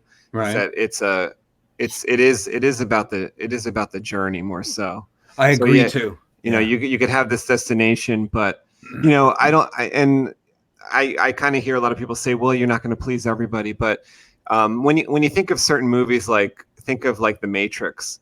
Yeah, it's a very good example. It's like I would argue that it did please everybody, and maybe the sequels didn't please everybody, but the first Matrix, I mean, it really had something for everybody. If you liked martial arts, it had plenty of that. If you like guns, it had a ton of guns. If you like action and explosions, it had that too. If you liked aircraft and helicopters and stuff, it had that. If you liked computer stuff, it had that in spades. If you liked, New York City or like anything about a city, it had a city. Cyberpunk. If you like, the despot, like future Armageddon type of city. Exactly. It's usually called post-apocalyptic. Exactly. Post-apocalyptic. But, yeah. And, it did kind of do it all. And I think that when we heard that this was announced, this new sequel trilogy through Disney, that we were really going to get something basically that was like going to be a world-changing epic movie like the Matrix was, and in turn something like we were due for something because we had like Avatar, the movies with the blue people, Avatar. Yeah, no, I remember. And I love James Cameron. That was a leap ahead in tech and stuff like that, which is something that Star Wars always did. When they came out with a new movie, it was always a leap in the technology of some form. The prequel trilogy was the first movies I think ever to be filmed on HD, and that was correct. Like a groundbreaking thing. Well, and beyond that, it was the first. I remember this too because I lived through this, and I was going like, oh God, I'm excited. 1999, we're going to see this. Now I'm blanking on it too. The Phantom Menace, and and really quick, that was actually a shout out to way back like 30s something. There was something called like the Phantom and George Lucas was known for that. He was always doing these shout outs to old school things that influenced him. So the Phantom Menace was a title that wasn't just random; it was there. But anyway, is that it was the first time that there was all digital. So like everything had been on actual physical film, you know, like they were tapes. They still had the little oval in the right corner where you knew it was about to, you got to change the tape. And like, it's hard to explain if you ever got in an editing room and, you know, messed with a projector. But the point is, that was the first film, I believe, ever that was released in any theaters of any real accord. Because it's true, there were digital films before Phantom Menace, but it was the first big film to be like, nah, screw you. We'll just do it in digital. It's cool, man. You don't need no film, you know? And so they were like, whoa, that's cool. Like, we're going to do it on these new projectors and stuff. And they're like, oh yeah. And they're like, well, why are they so sharp? This is amazing. Because it's not actually film. Like, films are not films. In fact, when you think about it, if you go like, you know, like, you know, oh, I wrote a film. No, you didn't. You wrote a script. Plausibly did. Well, that's true. But you go like, you're creating a digital projector movie, moving pictures thing, but we still call it film, even though that's the word that describes the actual physical content. Like, you know, I used to say, hey, I shot this on 35 millimeter film. That's why they called them films. But now it's kind of a antique word. Yeah. You know, you're like, where are we going with all this? I'm like, that's the way it's supposed to be. Yeah. Yeah, it's just I just wish that they held a little stronger to the characters in these new movies. I think that would have made a bigger chance for us to see all of our heroes together at the same time, which we never got. They were somehow holding back Luke for some reason, like as if he was some kind of after dinner dessert that we needed to eat all our meal first. And once we were done with our meal at the end of episode 7, we were expected to not have any kind of, you know, imagine you waited 40 years and you just found out, you know, like, you know, I got some kind of disease or something. I really want to see Luke Skywalker as one of my last things on this earth. And then they show him at the last scene and you got to wait another 2 years and you're just kicking yourself, you know, these doctors better perform a miracle here. You know, I need to make it to see Luke Skywalker. Well, I will speak on that at the very least is like, and, you know, like I'm a writer. I'm not like, you know, been, you know, some professional writer, but I've been a writer almost all my life. And what you grow to learn is that when you write a work, and I think you guys already know this if you're working on comics, is you write them mostly for you so that you can tell your story, whatever that story is in your head, or the combination of something that you know, got from whatever else. But the point is you tell that.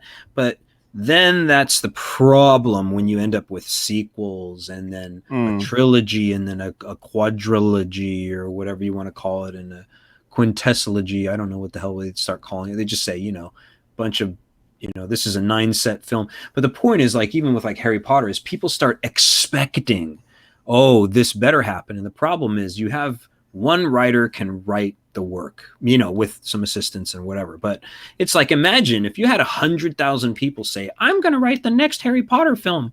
You'd pretty much get 100,000 different films. I mean, I don't think that any of them would be the same. And now it might be arguable that some are terrible and universally terrible, and others might be universally on the other polar end and go like, wow, 5 of the scripts are the worst jank you've ever seen. And these other 5 that are up the cream of the crop, but you'd be like, wow, all 5 of these are really good. Which one do I want to choose? Or another person might say, oh, I want to take a scene from all of them and combine them. And you're like, oh my God, we'll be here forever. It's sort of like if, you know, Anthony, I said, hey, cook an omelet. Here's your ingredients, go. And then I had the same ones. Do you think we're going to come up with the same omelet? Probably not. You know, not if we were left to our own accords. But if they said, oh, you got to follow this exact formula. Okay, now everybody's going to pretty much have the same story. Do you see what I'm getting at? Yeah. I mean, it's a little bit weird though when it's like these stories could come from anywhere, and the place that they choose to kind of mine them from, out of their own words, like these filmmakers from the new trilogy, kind of, when people complain to say, hey, that episode 7 seems a lot like episode 4. And they're saying, well, listen, it was kind of made that way. We intended for it to have a lot of callbacks. Episode 4 kind of be like the new version episode 4. But this is what I don't understand. You only have basically 3 Superstar Star Wars movies. Those are the original ones. Then you got 3 that are, they're okay. A lot of people like them. Some people say, they're not the best movies, but everyone had fun with them. Yeah, you're getting the same reaction, Anthony. That's I don't mean to interrupt. I'm just saying is these prequel films pretty much got as spearheaded, like, half the population, or not population, but whatever, the fanhood liked them, and the other half is like, boo, and they all have their different ways of looking at what parts they liked and what they didn't. More people seem to agree they didn't like Jar Jar Binks, but some people, liked the Anakin and Obi-Wan fight scene, and others didn't. So you're seeing the same kind of polar opposites, or what do you want to call it, polarization with the fandom in these films that you did in yesteryear, only because the digital age is so much stronger, so many more voices, I'm serious. Like on the internet, like you got to understand, like in the 90s, I remember when you could only really contact, your college buddies if you were lucky to be on the internet back then. And now it's like, I have friends in Germany and Venezuela. Yeah, it's so crazy. Weird. It's really weird. And now fandoms are like worldwide for films, where it used to be, dude, if you released a movie solely in the US, nobody else knew about it. I mean, maybe 20 or 50 people who were just hardcore. I always watch United States movies, even though I'm from Kazakhstan, but like, be honest, nobody knew. Now it's like Hunger Games released worldwide. And you're like, excuse me? Like, how is that even possible? But it is. And then they release them with all the other languages and stuff like that. That was a lot harder than people think back in like the 80s. I just think they're very small-minded with the creativity, though, because what I mean when I say that they're mining the old movies, where my point is that there's an entire world to mine from. So that's a good point. Like, all I'm saying is, like, you could take any story and make it a Star Wars story. So it's a really good point. Their first mistake is they said earlier this year or late last year, they came out and said, I think Kathleen Kennedy plus somebody else, they said I wish there was books and comic books and different things like that, like Game of Thrones has, because Star Wars has nothing. Now, she's absolutely completely 100% wrong. There is so much material, source material, like comic books, games, and books, lots of novels and stuff for Star Wars that you could draw from, but that's not even what I'm talking about. But that's their first mistake, is they're denying the fact that there is material, and they're saying we could do better. Our stories will be better. We can plainly see that they're not better. You would have had more people on board if you went from some of the source material, but that's not even my point. My point is there's a world of ideas out there. There's a world of stories. All you had to do was take a fantastic, excellent superstar type of story that's already a success and just adapt it to be, so like you could have like a race car story, or you could have like a rescue story, or you could have like the original Star Wars, like the beginning of Empire Strikes Back was kind of like a little war movie. And there's a lot of things you could do. There's things within a war movie, like this new movie 1917 is basically about World War I, 2 soldiers trying to get a message from point A to point B, and they have to go on foot. You could turn that into a Star Wars movie. And those excellent stories, it's like Shakespeare, you could take a Shakespeare story and just make it Romeo 100%. And Juliet, like what Anakin and Padme, it's like the same type, a similar type of thing. What you're arguing, they didn't go there either. But what you're arguing there is something that I think no one can argue back, because we all know, unless we're just dumb and we don't pay attention to stories or writing, although that could be argued, that not a lot of people, like, put it this way, writing is obscured to people who do not actually study it or think about it.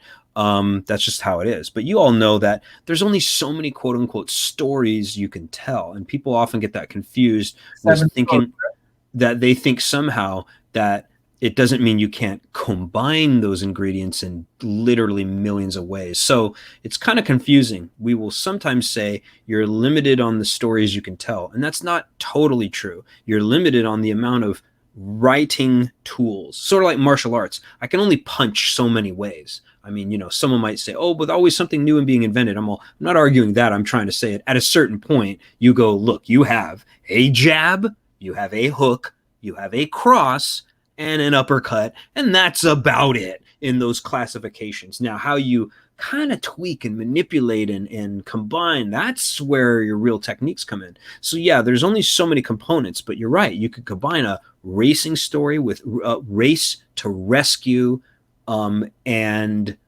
then I don't know, give me another component, Anthony, what else? Oh, and the MacGuffin. Yeah, I mean, it could be like a 007. Like when you saw like Casino Royale, it starts out with there's like a criminal act, there's a chase, and the chase lasts 10 minutes. So you already have 15 minutes of the movie right there, and it's so exciting already. Right. But I mean, it's like, I look at it like as a writer myself, like for example, this Diamond Dragons that I've written, sponsor. You can find Diamond Dragons on my channel somewhere. We'll try to link people one day. But you may or may not like the story outline and how it is. We'll find out. But I can also tell you really quickly, it's mostly a MacGuffin story. In other words, right? Everybody's after this one thing, and they're both going after it. The good guys and the bad guys. Who'll get to it first? I guess we'll find out. It's kind of that kind of thing. MacGuffin is just as generic terms used for, think about it in Star Wars 4, what was the MacGuffin? R2. But kind of not. It was the plans. But it just so happened that R2 was carrying him, and therefore he became the MacGuffin. If you swallow the vial of antimatter, Anthony, you became the MacGuffin. And we're all after you so we can saw open your stomach and get it out, right? So that's one of the stories. So as a writer, all I'm trying to say is, man, you could pick any and combine them, and people will never be happy about it. They might be like, yo, I would have loved your thing if you had only done this, that, and the other. And the problem is, it's like, well, okay, if you only like it if people combine the elements and the stories the way you want them to, you'll never enjoy anything new. I don't know if that makes any sense.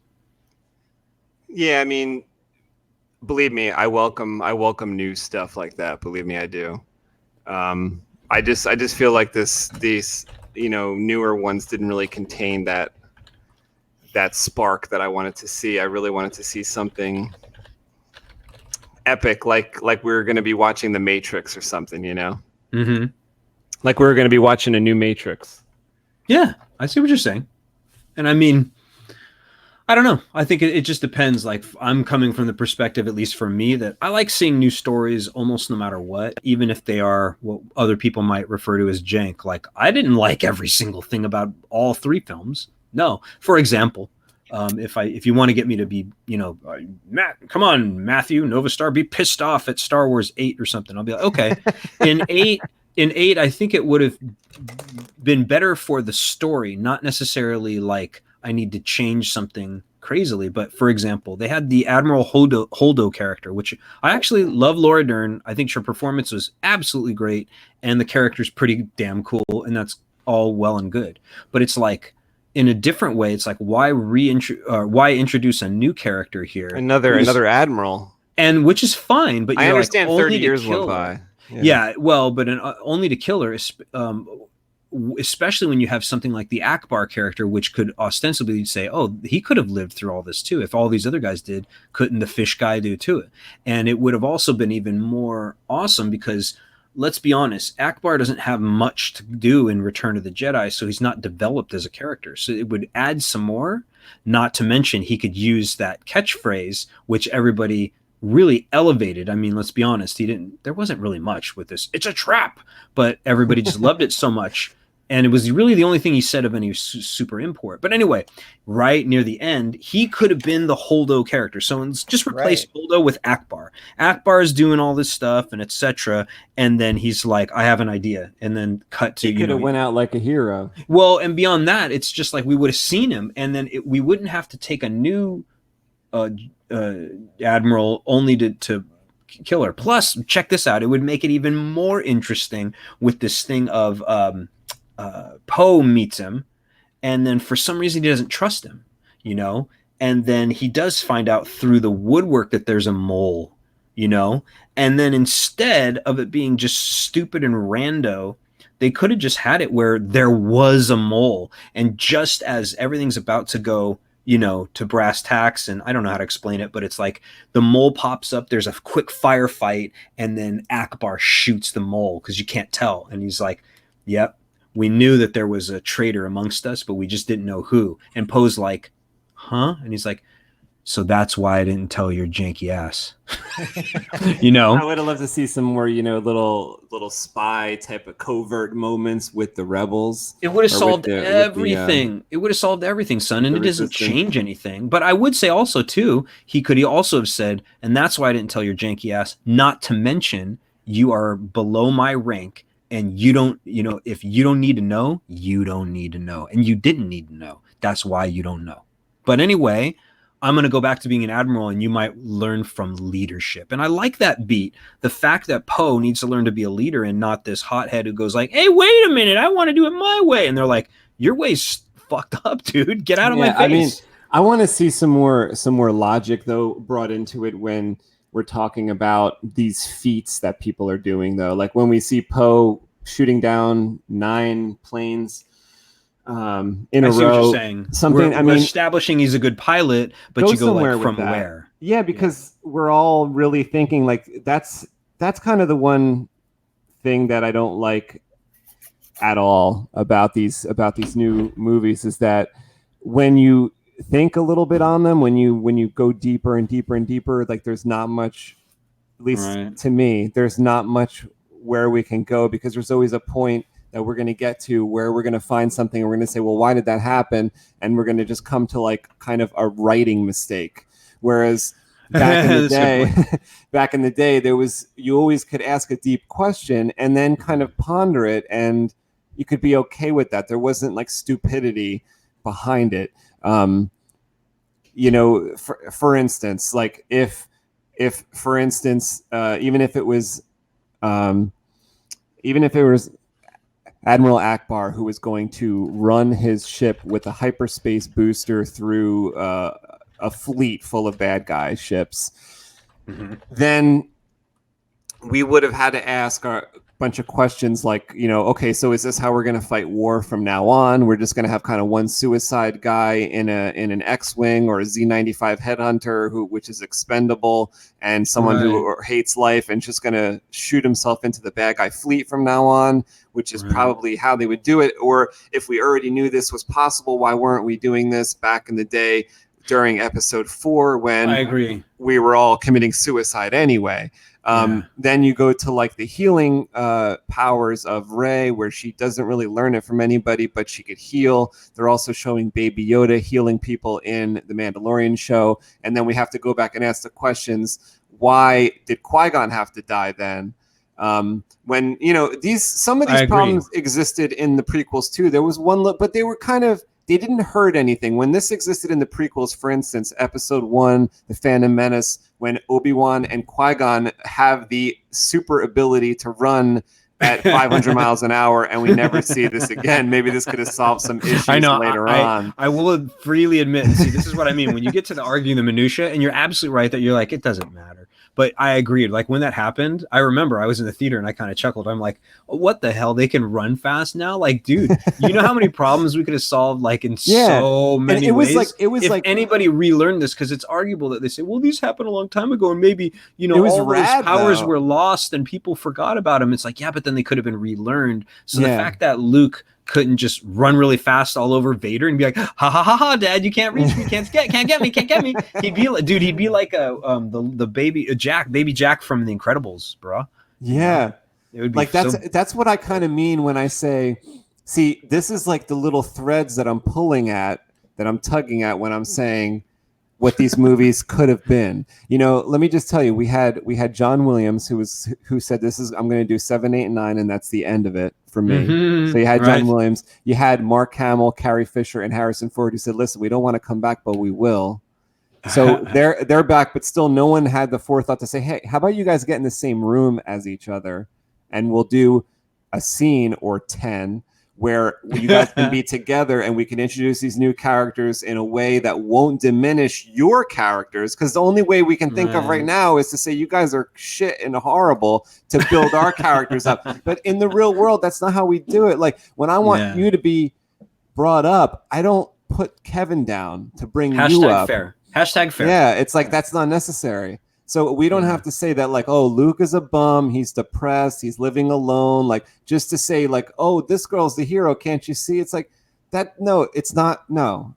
But what I'm saying for tell me how you really movies, feel. what should have happened is tug at these threads of these powers that they may have had, this run fast thing, this other thing, these Jedi at the height of their whatever, at their powers, and now we can see utilizing a technology and the millions of dollars that they have to spend on these movies for the best, utterly best, spectacular special effects you've ever seen in your life.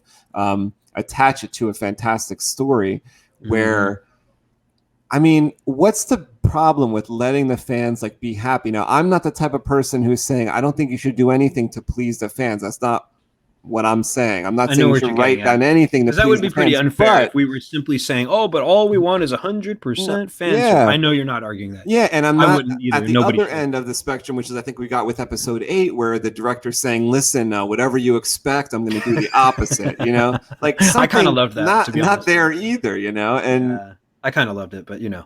Yeah. It is what it is. Well, what I mean is that's kind of the beauty of life, and also the things about martial arts and fencing and sabers. Oh, which I don't mind saying. You never know if people will go and watch this video retro. Like if people are like, "How come NOVASTAR is not around anymore?" It's like because things change. Like sometimes you believe that you're going to like something a certain way forever, but then maybe 10 years later, when you look back, you're like, "Wow, I remember there was a time when." You know, I love this thing, but now I don't do any of that stuff anymore. It's kind of like my point is that's kind of why I left. I started to like, well, I think I'm done with that fencing and all the martial arts. Like, it wasn't a bad thing. I was just like, I'd like to try something else now. And so if you're in that kind of state of thinking and that state of mind, and again, we will now go back to being philosophical like Bruce Lee. But the point is like, you're in that state of mind and then maybe you write something. And then someone else is like still in nostalgia state. You know what I'm saying? Like, oh, I'm starting to hear it. Yeah. They're nostalgic. They're in a different state of mind where they're like, I want to see the same old things that I saw out there, maybe a little bit different, but also the same. Like everybody's always argued that kind of weird, you know, hybrid. And then they can't see beyond their own hand because, you know, in their mind, the way the story should go is this way, that, or the other, or at least some framework of that. And I've heard that many times. For example, even on Diamond Dragons, I've sent this thing out to a lot of people to just, hey, tell me what you think of it. And sometimes I've even trade script reads, trade the scripts back and forth, whatever, to give each other notes. And a lot of people are like, well, you know, I like this, but I think you should have done this. And then they just describe a totally different story. That's not notes. I'm like, I don't necessarily dislike your story idea, but that's not this story. Can you maybe comment on these kinds of things? Because sometimes it's like, for example, you know, if you just leave a note to leave a note, that's weird. But if it actually has like, okay, here's the proposed solution, and here's why I think mine actually can improve things for something like a reader or viewer.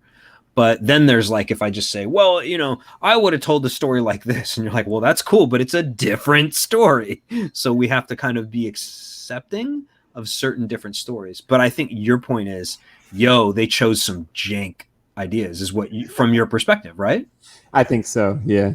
Yeah, and that's again #fair. I would say that's totally fair because I would be one thing if you were the only person in the world, right, Anthony? If you were like you and 10 other people were the only ones upset with Star Wars in general, but it's impossible now for anybody to argue around that. Oh well, most people X or Y or Z. I think it's very split. It's very polarized, like we were talking about earlier in this conversation. That maybe 50% of the fandom is like, I kind of like 7, 8, and 9, and I had my problems. And then other people are like, complete filth, like, I'll never go, # childhood ruined, everything ruined, or whatever the Stephen Colbert thing was. But right? And I'll be honest, I think I fall way less in the middle, but more towards I liked them. Mm-hmm. But yeah, there were some things that I'm like I said, I didn't understand the Holdo thing. It should have been an Akbar thing, and he could have been like, this is a trap. I Whack. think if we could have shown you what could have been in a more perfect world versus these, you would probably throw up on these. That's my guess. You know, if you could have been shown like what stories there really was, because if we were shooting fish in a barrel, I'd be less judgy. I'd be less judgy if there was nothing and they said like, listen, this is what we came up with. There was nothing. And we came up with this and we were really creative and this is what we have. I would, believe me, I would be less judgy. You should write that fan film. I'm not trying to be what do you call it, too like weird or something. I'm not trying to be like, haha, you go and write it. I'm saying is like, hey, if you think it's that interesting, I think you should write it, because then if you end up with something that's really powerful, it could be another springboard thing that, you know, maybe someone will say, hey, I love what I read. I'd like to produce this fan film, even though we know we'll not make money, but you never know. If it's good enough, people might say, hey, let's do this thing or whatever. But I totally hear you of sometimes often feeling like, hey, I wrote something better, or I think something would be better a certain way. Just like myself. For example, I want to get your thoughts on this. In fact, I'd love to get it out there to see what other people think of this thing too. In Star Wars 8, at the end, before Luke steps out in front of Kylo, right? Are you following me? Yep. Finn heads out on the little single thinged speeder, and he's going to ram himself into the gun that's shooting the door open. And they're almost going to be epic, yeah. And well, yeah, you might even agree with me on what I'm about to say. So I'm like, he's like, I can't let them win. I can't let them win. And then he keeps going, etc. He's supposed to come back, but then Rose just rams him. So let's back up a little bit. Let's have Rose come out earlier. And she's like, what are you doing? You know, or even Poe. It didn't even have to, the Rose character didn't need to be there. But the point is, either Rose or Poe or both could come out. And, what are you doing? Turn around right now. No, I can't let them win. Da da da da. And either Poe and or Rose could have said, okay, copy that. Fine. You got it. This is what we're doing now. And he's like, excuse me. And he's like, no worries. We're going with you. This is a good idea. If one machine can't, one of these ski machines can't destroy this gun, and it's sure as hell better to have 2 or 3. Yeah. No, seriously. And then he's like, shut the hell up. Your guys are going back. And then they could have been like, excuse me. We just came out here and told you to go back, to which you said, fuck me, fuck us. No, fuck you. Now, of course, they wouldn't use Tarantino language, but it would be very ironic, because he'd be like, that's right. They just came out to say, you turn back. I told them, no, I'm going to do this thing. And now they're going to do it with me and I won't let them. Who am I now? And then they'd all realize this is pretty much a dumb move. Rose could still have her lesson in there and still be like, look, I love you. But here's the thing is, we're not going to win this by sacrificing ourselves. We'll win it by preserving, you know, us to live another day, just like Leia said, or something. And then they all turn around and go back. Also, check it out. And this is, I'll move to the comedy, because right now it's like, ooh, heavy. This solves the problem of, I want to ask a question. How in the mother of God and the Holy Force did they walk their dumbasses back when those walkers were still moving towards it, and the gun and everything? And then the Empire, or I keep calling it the Empire, the whatever, the First Order, literally is right there. So like, and also he had to carry her because Rose rendered herself unconscious in the stupidity of ramming into him anyway. So it makes it even more complete. It's not even an implausibility. It's a gross implausibility. There is no way Finn picked up her jank ass. I'm sorry. And it's just more like she's unconscious. That's dead weight. And remember, both of their vehicles are rendered disabled, right? Yeah. So if someone, you know, anything, well, they just flew back, or is just blown out of the water. No, just no. And then they have to walk back. Now, later the excuse was what? Rey picked them up on the Falcon or something? Or did they not? Oh, that's right. That's right. How? What? She landed next to where they were, which was right next to the walkers. And the First Order's like, oh, yeah, let them pick up their guests, and then we'll shoot them out of the sky. Yeah, they have like epic firepower from like all these. It's totally. You see what I mean? And but also you were talking about earlier, though, real quick, is that you were saying of breaking things. Yeah, like that breaks a lot of logic, and it's not a passable one. But the one that I suggest not only is more passable, but it doesn't break their plot lines. It still means that Rose is alive, Finn is alive, and Poe is alive, or whatever combination. They're all alive. And Rose could say, hey, well, we only win by saving ourselves, not sacrificing ourselves. Also, I love you, or whatever. And they're all back at the base. So like, what's the problem? It's actually more powerful. So I totally get it, Tony. Like, I would love to have seen that scene written there. I think it would be more powerful. Well, and like, also, it could have been Poe. Rose? It didn't have to be Rose. It totally could have been Poe coming and doing that. Rose shouldn't have even been stopping Finn in the very first scene of the movie, because isn't the resistance or the rebels like a volunteer army? So when this guy wants to leave, why is it such a problem? Exactly. Knock his ass? That was really dumb. I didn't like that either at all. But again, actually, I'm glad you brought that up right now, because we just had an example of one that was a janky break of the plot. The one with Finn going out there and then getting rammed. They got to walk back. I'm like, what? Yeah. But the one that you mentioned, I'm like, well, it's stupid, but it does get him off the ship. Because they break from even like the newest canon, like where they said, okay, we canceled all the books pre like 2012 and we're going to make all our own new books. Well, they have a new book. It's called Star by Star, I think it's called. It's written by Claudia Gray. And in that book, there's rebels and then there's Imperials, and they're on the rebels side. They're trying to show the differences between the rebels and the Imperials. And there's one point where I think one of the rebels is like giving up, and his team member's like, "Listen, we don't want you to give up, but like you're actually free to go." Like exactly, this isn't like the bad guys where you have to stay. Like if you don't really want to do this, you don't have to anymore. Yeah, I completely agree with it. Like I'm sorry, but I really hated the introduction of Rose's character in that regard. Now, I'm not by the way, shout outs for Kelly Tran, because like that was ridiculous what happened to her. I'm not condoning that. I just want to go on the record to say that, because we're doing this little recording, and like, dude, Kelly Tran's awesome. Everybody should support actors that work hard. They don't get paid a lot, despite what people think. Not until you're like super, super, super big. But anyway, she had nothing to do with the writing of that, but she just played her character. But it is so dumb that she was so hungry to not let anybody desert, because you're like, well, here's the thing. It's dramatic, but it's also, but why? Yeah, like when we go to think about it, I think there's like plenty of things you could do. There's any number of things you could do that doesn't go against what we already know. Like there's 1,000 things you could have done with Luke that didn't go against who we knew Luke to be already. Fair. Like for instance, you could have said, like, if you think it's wrong to show Luke come in as Super Saiyan or whatever, at least try maybe give some of the people what they want to see, which is to say, okay, Luke finally did make it to be a Jedi Master. Maybe he jumps in the scene. Now, let me tell you, there was so many times the first time I watched Episode 7 that I thought Luke was around the corner. I thought Luke was going to jump out from behind a tree. I thought Luke was going to swing in on an X-Wing. I thought Luke was coming in. There you go.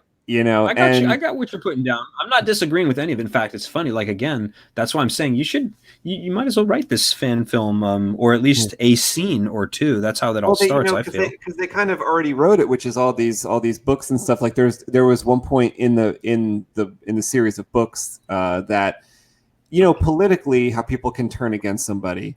There's a way they do it in our world where, they always bring somebody up and just so they can tear somebody down, right? And they kind of do that in the books in Star Wars, where it's like the greatest thing about Star Wars in my mind is like what's great about Harry Potter. And it's like when you step into the Harry Potter world, everybody hates Harry Potter. That's funny. He's the hero, and it's like if you read the books or even kind of get a glimpse of it from the movies, that Luke Skywalker is like he's our hero as the audience, but within that world, he's not like their hero. He's like to most people, he's a jerk off who like kill people that were on the Death Star and stuff like that. You know, people had families there, and he was like a He's like a terrorist to those people. But to us, he's a hero. And the same thing with like Harry Potter. In the Harry Potter world, Harry Potter is like garbage to those people. They want to kill him. To us, they're like, oh, he's a hero. That's who the books are named after, you know? Yeah. Shout out to my girlfriend, Zandra, because she's the one who, you know, sat me down and said, we're going to watch all 9 or something like that. All 9 of these films. Harry Potters? Yeah, because I had not seen any of them, and I actually had a story about it. I might as well share it right now because it's funny you brought it up, and then my girlfriend's over here too. But yeah, so it's just funny. So here's my story. So I was back in when the first Harry Potter film, or the second one came out, I think it was in like 2000 or maybe 2001. Yeah, I think so. Like, I'm teaching fencing classes, and literally it was the first time I was starting to really teach like super specifically, or at least like this is the first program anyway. And it was a girls' middle school, and they were great. These are these wonderful gals, great minds, great heads on their shoulders, and they were like smart. They listened. But anyway, I walk into class, right, and like I'm like, okay, ladies, so I'm gonna leave the gear here for a minute. You guys get suited up like normal. I got to go to the office and talk to your teachers for a minute. You know, everybody, you know what to do. And they already knew like the safety things, like how I tell them, like, you got to do this, you got to do that. This is how it goes. You behave, right? I walk to the office, 5 minutes. I do something. I come back, and I'll be damned if they're not jumping around off of tables going Leviticus Deuteronomy and like soporific lethargicus. And they're casting all these, I don't know. I'm just making stuff up right now.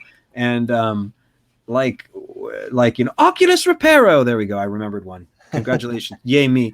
But like, and they're jumping around, and they're holding the swords backwards, and they've got the fencing masks. They're waving them around, doing weird stuff. And you got to understand, this is a bunch of, I don't know how many girls it was, maybe 14. What's the age of that? 11 to 13-year-olds running around with fencing gear, yelling Harry Potter spells at each other. Right. And I'm like, what the hell is going on? Like, I didn't say that, but I was like, what is happening? And they're like, oh, but coach, didn't you know the first Harry Potter or the Harry Potter film came out? And I said, what's Harry Potter? No, I mean, I didn't know. I was like, I remember, I remember, there was the first one, but I didn't see it. It wasn't because I didn't like it. I just didn't know. And then they kind of tried to tell me, oh, you got to go see this and that, and the other. And then fast forward millions of years, like when I met my girlfriend Zandra 3 years ago, it just so happened that, she asked me once, oh, I love Harry Potter. It's my favorite thing. I'm a Slytherin. And I was like, okay. She's like, wait, you haven't seen any Harry Potter films? And I'm like, actually, no. And she's like, are you sure? Like, wait, why wouldn't you? Like, did you not like it or something? And I'm like, I have no judgment. I just don't even know. So then she's like, we got to watch them. And I'm like, cool. Like, that's awesome. You have all of them? She's like, oh yeah. So we like sat down, and like every night we were watching one. So I actually got this very interesting thing, which is to see the Harry Potter films almost one day per night. Not quite, but we watched them pretty quick in succession. Whereas the people who experienced them, they had to wait. Yeah. So it was so interesting where I was like, now wait a second. I'm getting this feeling that there's some catharsis that has been going on, because this movie's starting in a place where I feel like a lot more happened. And my girlfriend's like, yeah, it kind of did. Like, these things went on, and JK was writing another book, and like there's other things, and and I'm like, oh, that's cool. And so I appreciated the Harry Potter films. Well, we've recently been rewatching some of them too, because I've only now seen them technically once, but now I've now seen again for the second time 1, 2, and I think 3, and we're going. Well, I recently got just this past weekend. I got the extended editions, which is like movie number 1 and movie number 2, The Sorcerer's Stone and A Chamber of Secrets. They have some extra footage that they wrapped up into the movie if you buy the Blu-ray, and they're like $9 each on Amazon. Oh man. But the 3, 4, 5, 6, 7, 8, they have extended editions of those, but the scenes are not like rolled up into the movie as you're playing it. If you know what I'm saying, you'd have to go into like any other movie, like deleted scenes, and check them out. But in the first and second one, it's cool that it's wrapped up in the movie. And the first movie is not as there isn't as much added. There's a couple little tidbits here and there, a couple lines of dialogue. and stuff. Oh, interesting. The second movie has a lot more, and from what I was watching on a video on YouTube, that it actually it's pretty close to the book. Oh, interesting. Yeah, and yeah, because I will say this is because they're fresh in my mind, and I don't know them nearly as well as probably the Harry Potter fandom and so on. But so forgive me if I mess up, and my girlfriend will probably kill me later. No, I'm teasing. But like the first film, I felt was good. It was interesting. There wasn't it wasn't perfect or whatever. But the second film felt just terrible. It was like, what happened? Like, what is going on? Like, and it's ostensibly, as far as I've heard in the community, it's the second one's regarded as one of the worst ones, but then like 3 is awesome. I think 3 is like the best. It's so good, and you're like, what is going on? The Peter like the scene with Alan Rickman, and then I forget that other actor's name. He's wonderful as Pettigrew, but he was also in Last Samurai.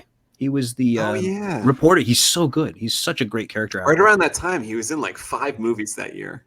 That's what happens when you get hot. Like if you're lucky as an actor, and again, this is whether you're a superstar, a B, C, D, E, whatever you call it. Like you never know if you're going to work. But anyway, he's fantastic. And this when they're all standing off, and then of course you've got wonderful Gary Oldman, you have amazing Alan Rickman, and then this wonderful character actor, and they're all pointing their wands, and you you have poor Daniel Radcliffe going, oh my God, I'm in the room with 3 superstars. What is going on? Oh, my small mind. Oh my God. Like I could only imagine, like there's no, so they probably just said, yeah, we got to have Harry shut up and let these 3 actors go through this thing of like, it's you, isn't it? No, it's you. But this whole time I better be faking that I know that it's not you because you are you. And oh my God. I was like, my pea brain cannot keep up with this at all. I also thought it was one of the best like werewolf transformations. Oh my God. Yeah. I forgot about that too. Like Lupin, he's like, oops. Yeah. I thought it was a little, of course. Yeah. It was super cliche that you're like, gee, the guy who is afraid he's going to turn into a werewolf, it ends up letting himself be in that situation when technically he could have controlled it. It's like, what are you doing? What are you doing out there? Get out of there. But, that's fine. And we knew it was going to happen. Oh, and all the foreshadowing, like again, as a writer, oh my God, that movie, once you've already seen it, then you watch it again, you see all the clues that are subtle, but powerful. Yeah. So good. That was really great. I hope I'm doing that with Diamond Dragons, because believe me, I can tell you right now, and I mentioned in the email, you'll see, Anthony, when you start to read that script, keep in mind, although I don't want you to overthink it, because then you'll be like, wait. If you end up thinking that there's a moment in there, you're like, well, why the hell did he put this in here? This seems really innocuous. You might go, wait. Every single thing that I put in there, something is amiss with the way I put it in there. I've tried to make it where if I start removing any lines, things just don't make sense anymore. Does that make sense? And that includes not only the way people traditionally think of the word lines, like as in something that someone says, but I'm talking about the screen direction too. Like you need to know absolutely everything that I tell you. Nothing more, but nothing less will do. There's another Bruce Lee quote, strip away the unessential. This is absolutely correct. It's like taking clay. You start when you're a martial artist or anyone, an artist of any kind. I would call it as a human being, as a giant lump. You get all this excess material and you're like, well, the reason you have all this excess is I could build something quite this big. But you're like, no, I have all this material, but what I want to do is hone it down into this small statue. So yeah, you chip away as the artist to find the final efficiency. You don't technically add to it. Sounds weird. But yeah, and that's kind of how it's been with the script for me. Is I was able to shave away already anywhere from 6 to 10 pages very quickly in the final narrowing it down, which was great. Like it was amazing for me to even look at the script and go like, how basically I go by a thought in my mind that's like God in my mind. God is, don't use 7 words when 5 will do.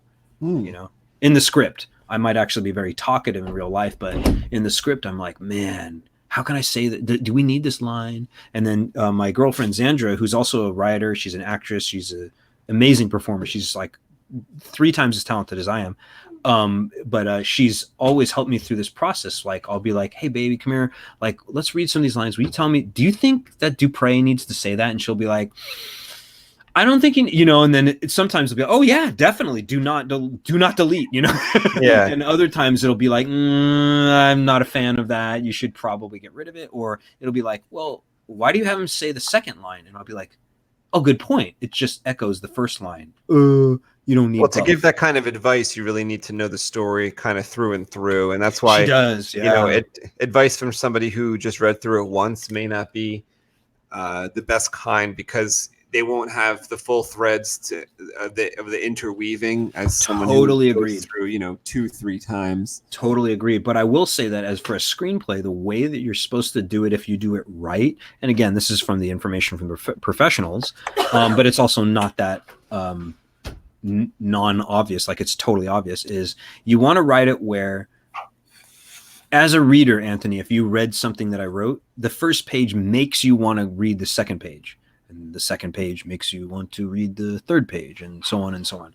And it sounds kind of ridiculous. It's true, because you're like, oh God, do I have to be that ADHD? And I'm like, well, kind of, Now that said, you want them to turn to that's why a book is called a page turner. Exactly.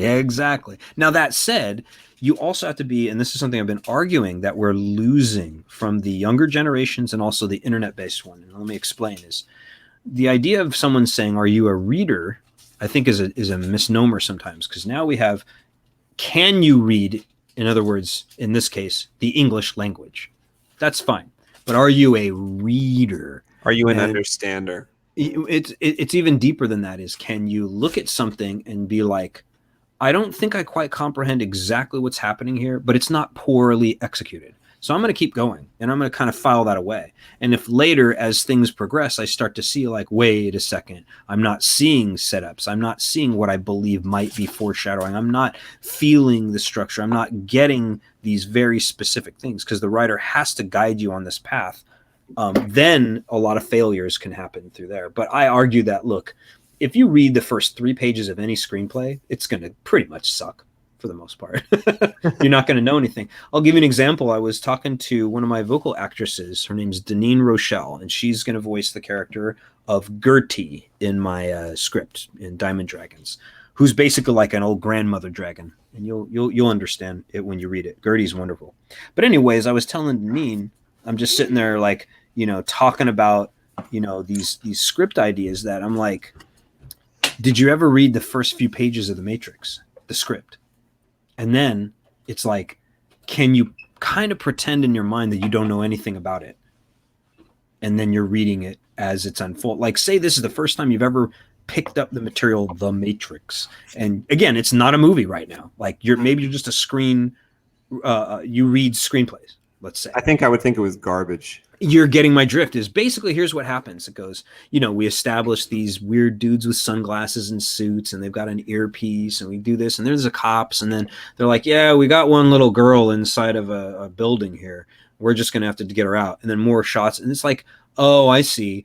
They want to have the hot girl in the tight leather black stuff with sunglasses, all sexy, kill a bunch of cops. Cool. That's great. That's not cliche or anything. And I think they're just trying to get cool points for all this woo kung fu. But then if you kept reading, you'd be like, wait, what happens when she goes to the phone booth? She disappears? Excuse me? You know what I mean? And then all this stuff about the Matrix. And then especially that line, no, Lieutenant, your men are already dead. And you're like, what does that mean? That's weird. Why did he say it like that? You can't tell that unless you have that film and that sort of set. You see what I mean? It's like a visual. But I bet you if you read more, and I did, I read the screenplay and I tried to pretend I didn't know anything about the Matrix. Like this was 1990 or something. And I'm like, what's this? The Wachowski brothers? Which are now sisters, and that's fine. I think that's fine. But the irony is, right back then, that script would have said by the Wachowski's brothers. You would have read it and gone, sounds like another John Woo style thing. We're going to shoot a bunch of cops and all these explosions and people's blood will blow out. And, it's just like, but then you read more and you go, this is brilliant. Like, oh my God. Like, right. I wonder if it was apparent that way, or if it took the I see what you're saying. You mean like the the original script as opposed to the because there's also something to be called a spec script, and then there's a more like a production script or whatever. And it's hard to say sometimes when people get out there and go, see, the original Matrix was like this, and and it's like you don't even know like what the original screenplay was because they might not show you the original draft, and then you get like the end result, which pretty much mirrors the movie mostly. So it's hard to say, but I think I know what you're trying to say. Is you're like, I wonder if people read it and went, "Oh my God, we need to make this." But you know, there's a lot of issues out there with how you'd read a screenplay, and then what version it is, and then once it gets into the hands of filmmakers who are going to go and shoot it, you know. But you guys know that. Yeah, we got question from ST Productions here. He says, "Hey, oh yeah, I don't mean to cut. I mean, I gotta say this real quick because I keep forgetting. Hey, chat, thanks for you guys being there. I'm just gonna quickly roll it because I got a thing to say. ST Productions, shout out, hey Mundo, and I think we had somebody else in here at one point. Jake Soft, that's right. Maybe he's taken off, but I can't type in chat. Can anybody else type in chat? You should be able to. I can't, so I'm just saying, like, I literally physically can't, and that's okay. Oh. Yeah, so I'll see if there's some way that I'm missing, but it looks like I can't type into any box. So that's why I didn't talk. You could tell them the answer. Oh yeah, I know. I just didn't want to interrupt some of our conversations because I wasn't sure since I'm new here. But yeah, that's why I didn't like chat to y'all. But go ahead. I'm sorry. I had to say that because I didn't want anybody to think I was rude. No big deal. He also says he's asking a question about your fonts being converted to smooth swing, like Episode 2, Age of Battle. That's an awesome one that he would love to get for the Profi. So I don't know what's involved in changing your Plector format to Profi format, or if that's something that just happens. I don't know. I will be honest completely. Like, it's a great question. I've been out of the Saber thing for so long now that I just don't really have a big, eye on all those things. Like I remember hearing remnants of that, like when I was on my way out to be like, okay, I got other things that I want to do.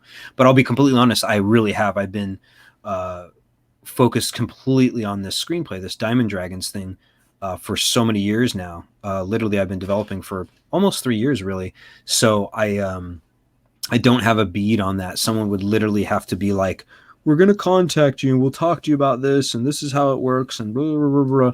And I'd have to see like, well, so what kind of workload would that be? Because, if people want to get me to talk about sound fonts real quick, I shall, but I don't want to, dominate this whole thing. I'll just quickly say as best I can.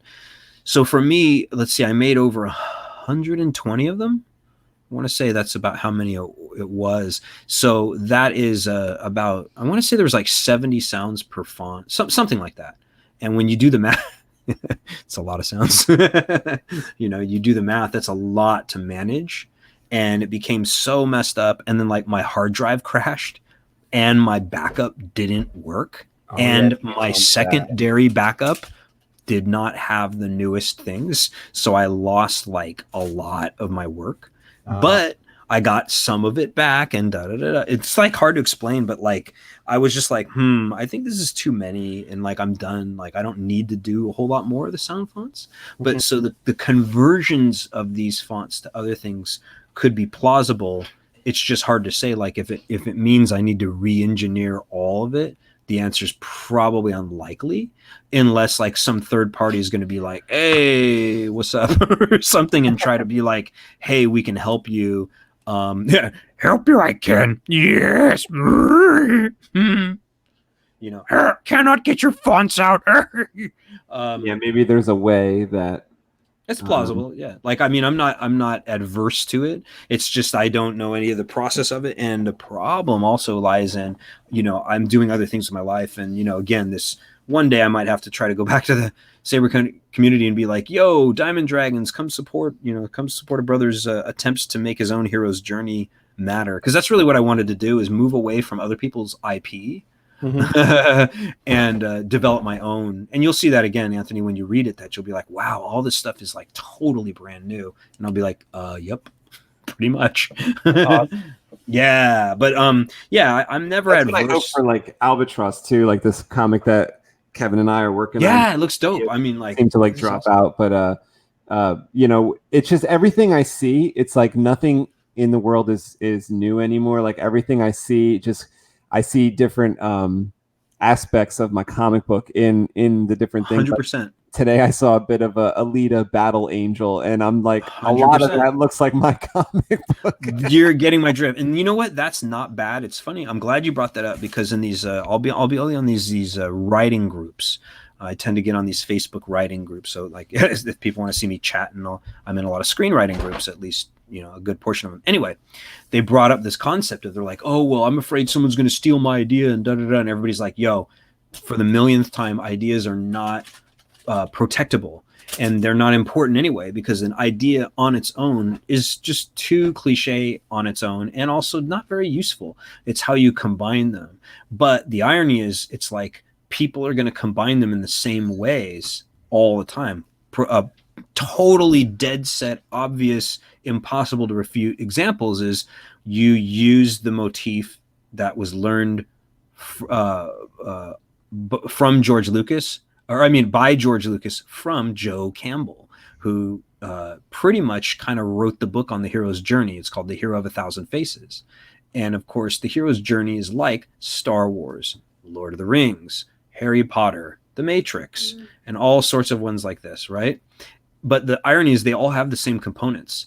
They all have a blank slate hero, right? Which we don't know anything really about, but we are meant to look through their eyes because they don't tend to have a lot of character. If you think about it, Neo doesn't have a lot of quote unquote character. Neither does Luke. Neither does Harry. And also, how interesting. Their names are deceptively plain. How interesting. Yeah.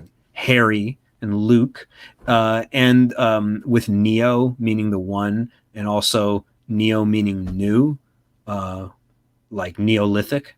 You know, there's even a line in Raiders of the Lost Ark where he's like, you know, Neo meaning new and lithic meaning stone, you know, and he does his little archaeological lesson. No, it's true. But anyways, the point being is, so you always have that. You always have an old wizard. They impart information and they die, usually. You know, spoilers, hashtag spoilers. Dumbledore dies, you know, as they say with the Harry Potter community. Obi-Wan also for Luke. Morpheus is kind of an exception because he doesn't die, but he's definitely under threat in Matrix, right? And it goes on and on. The bumbling twins, you have Merry and Pippin in Lord of the Rings, you have C-3PO and R2-D2 as the same droids, the bumbling in the sense that they're the comic relief and they're fun. You have the gentle giant, Chewbacca in Star Wars, but in Lord of the Rings, it's Gimli, you know, and you also have, Hagrid in HP. So these parallels are always there, but nobody necessarily recognizes them unless you study it. And that's also something interesting about, again, Diamond Dragons. A lot of these things are present, but they're not in the exact same cliches ways that you'd expect. And I would understand that probably with Albatross, you're seeing all these things. You're like, whoa, this is my hero, but that's this guy. This is a turncoat. He's that thing. This is the red herring. And that's the, you know. It's like when you buy a blue car and because you think no one else has a blue car. Oh yeah. And you just start noticing like blue cars everywhere once you drive in it. It's like one of the characters, our main character's name is Donovan. And as soon as we like kind of, well, I mean, it's been going for maybe 10 or 15 years. We've had this kind of going, but as soon as we kind of started the actual pen to paper of the comic book, and I notice all these different Donovans, you know, in various like sci-fi or spy type shows that I'm watching and different things like that, and just every little aspect of it seems to pop up somewhere, but thankfully all the aspects have never popped up together like they will in Albatross. I was going to say, I bet even Albatross, you that's the first time you started looking it up and being like, wait, is there anything out there that's already named this? I don't want to mess around, and then I got to do this and I got to do that, and am I worried that there's like all sorts of things. But ultimately the thing that people have to get their head wrapped around is, if your story is really, really, really good, it's going to be hard to replicate by accident. Now, if you just give 100% of it away, it's true. Someone might rewrite it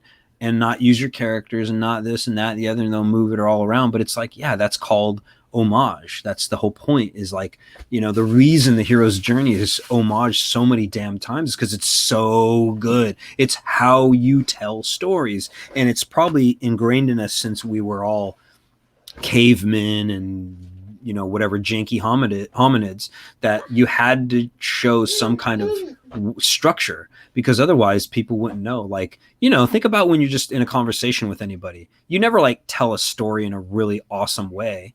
You're not, that's just, it's conversational. You're gonna be all over the map with unless you're like a little bit buzzed, like at the beginning of like a drinking night. And we'll create our own thing. And then the cat, like, it like jumps through the portal, and then in the midst of that portal, it separates into two kitties, and then we don't know. You just don't know. Like, right? You'd be like, what the hell is going on? That's true. You're like, that might be a good idea. It could get pretty loud and start to sound pretty good if you get a couple drinks in you. Well, that's actually how all the great stories are started. I mean, I'll give you an example. I don't know if you guys know this about Breaking Bad, but like they were just in a room at one point, and Vince Gilligan had mentioned, he says, I was laughing with some of my buddies way back in the day, and they said, how crazy would that be to have some dude, out, because they had been talking about like some dude was caught out in a camper in his underwear cooking meth. And so like he just, my buddies and I were joking about that at one point. It's true. This is like, you'll have to go back and look at the story. Vince Gilligan tells it, and he says, and then I just sort of went, that it's kind of dramatic. What if he was like holding the gun? Like, can you imagine the police are pulling around? He's in his undies and he's like, but he's just like, so what happened? And then that's how Breaking Bad was build a story around that. Yeah. There was some alliteration. That's how Breaking Bad was basically a whole bunch of bees. Yeah. Bam. Boom. And that's like the iconic trailer scenes from the first season.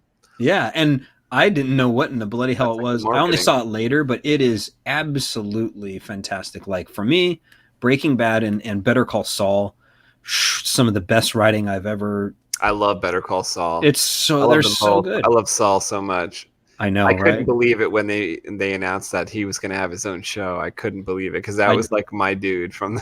I died too, man. I totally. You know what? I feel bad too because I've been following the Facebook page, but dude, I haven't seen a shred because I haven't had time or AMC or anything for like. I think I saw season 1 and 2, maybe 3, but I'm like, dude, I'm so behind. I can't wait till one day just hole up and just. Kind of binge don't bother me for 3 weeks while I like binge it for 24 hours. No, I don't know. But it's like, God, it's good writing. I don't think I could ever write that well. It's just, that's like one of the stories like you were talking about before, the page turner, where it's at the end of the episode and you need to, exactly. It really isn't the end, right? You need to click on that next episode because it's like, it's continuing in such a way that you need to know what happens next. You need to know because they set it up, and it's not like it's a cliffhanger. It's not like that type of thing. It's just they do it so well that you want to know what happens on the next page so bad. And that brings me to what is one of my favorite lessons from my own screenplay, at least because that's what I baked into it. I wanted these lessons to stand out, and one of them is, I mean, it's pretty clear, so it's not like a spoiler, but is just because you don't see something doesn't mean it isn't there. And it's a lesson that I think it can affect you on so many different levels. Physically, right? Like you said earlier, you buy a blue car and then suddenly you're like, look at all these blue cars. This is amazing, man. I didn't know they must have bought it right alongside me. And you're like, no, they all been there the whole time. You were just kind of dumb and all to it. Sorry. Yeah. And they didn't know. And it also brings me to this wonderful, thought process with is like, how many things do you think if you went back 10 years ago, you'd be like, oh man, I can't believe I did. Like, haven't you ever looked back and gone, oh, I can't believe I was trying to do that thing. Why didn't I know how to do it right? What's wrong with me? What the hell's wrong with me? Somebody was keeping an eye on what you were doing 10 years ago. See this comment? Oh no, I'm getting pwned by a comment that already existed. Oh yeah. SD Productions writes, I remember 10 years ago or so, you were probably the most prominent saber font artist around. I'd love to see at least a few of them converted someday. Converted, you say? To the dark side? Is that what he means? Does he mean to the dark side? I think he probably means to Proppy. Thanks. I didn't know. I didn't catch that particular irony. So I just didn't care. I didn't catch that irony, and I don't particularly care. So I don't know why you're pointing it out now. Thanks a lot there, Chief. Yeah. See, then everybody will start getting me to do Arnold, right? What was that? Wasn't that you were saying you wanted? Oh yeah, I to was do trying to get Arnold? you to do Arnold the other night. But what happened to Kevin? I know I heard you said he dropped. I saw that a while ago. I think he dropped, and it's probably too late for him to come back in. Oh damn! Oh what? You can't re-enter? No, I mean like too late in the evening. Oh, okay. I was like, yo, that's weird. If you're like, dude, no soup for you. You can't join it if the podcast. As soon as I noticed for he was gone, I like texted him. He said, "No, I'm not going to come back in at this point." So. Well, we were probably dominating the conversation. So yeah, but no, it's cool. I wanted to also say shout out to Kevin. Hey, yo, your art, I love it, man. I saw some of that drawing and it's cool. You know, I'll definitely enjoy. I wanted to grab him and have him kind of hold that up at the end, but we got ahead of ourselves. Yeah, well, it's all cool. Yeah, we can and we can always schedule them. Like if you want me to just come back and make it more like, hey, people, if you want to chime in, I don't mind. But I will say again, just to make it clear to anybody who goes back and retro views this or whatever, I wasn't able to. I can't type in the comments for some reason, and I don't know. It doesn't really matter. I can just respond. Yeah, no worries. Anytime you see a comment that you want to like say something to, you could just like say it. No big deal. Yeah, it's cool. All good. But I mean, yeah, it's like, back on that sound font thing. It's like, yeah, with the right resources, maybe it could be done. But I think some reaching out would have to be done. People you were typing. You were typing. No, I put it in this private. You were typing in the private. Chat. Okay. I don't know how it works. Okay, so private was is like you were talking to me and Kevin only. So when you were looking, you're probably looking in the regular comments to check, and you didn't see it. Well, no, what I'm saying is actually. It's hard to explain. It might just be my browser or something stupid, but I can't actually type in the comments of the live ones. Only like I don't get a little how do I say it? A little like blue a little box, comment box, and then send. That only appears in private, but live comments not. Maybe it's because I'm not logged in. Or something. Okay. I don't know what login is. Like if you were like logged in under your like NOVASTAR YouTube name, that might have made it. NOVASTAR probably tried to log off to log back in again. Oh, that's exactly the tone of voice. That's exactly the tone of voice you were writing in ST Production. Says oops, there we go. The quote you were giving him was the same voice that he was actually thinking of it in. So that's funny. Yeah, I was just doing a quasi Darth Vader. I don't know what I started with, but then I went to that, and then actually I just tried. Says your volume got janky. Yeah, it did get janky. You know why? Is I tried to press the sign up thing and it logged me out briefly, so I didn't hear maybe the last 5 seconds, but it's cool. Oh yeah, no, I was just saying that I was thinking that too, that you probably like signed out to try to sign back in, but then it booted you or something. Yeah, I don't know what the heck happened. It was just really weird. Yeah, but yeah, like I mean, yeah, it's been a pleasure. I don't know if we should wrap up or if you want to do anything else. I don't mind because for me. It's only like 9 o'clock, right? But for you, it's minuit, right? As we would say, as Irv would say, right? Oh yeah. Well, I got a couple boxes that I got to pack up to send out tomorrow, so I should probably go as well. But it was so much fun talking with you, and I want you to come back. Like, come back to Kevin's channel and maybe chat with us maybe on Wednesday if you're not doing anything. Or... Yeah, let me look it up and stuff like that and see what's going on. Maybe I will actually I will Wednesday. Be here. You know what? I will be here Wednesday because my gal, she needs the car all day and night, I think, that day. So I will not be able to be like driving my bum butt around. So yeah, I can. What time on Wednesday is good? Maybe like the same time. Oh, okay. Copy that. Okay. Yeah. I'll send you a link. Cool. Yeah. It's been cool. Well, I guess this will be me signing out. And again, it's Matthew.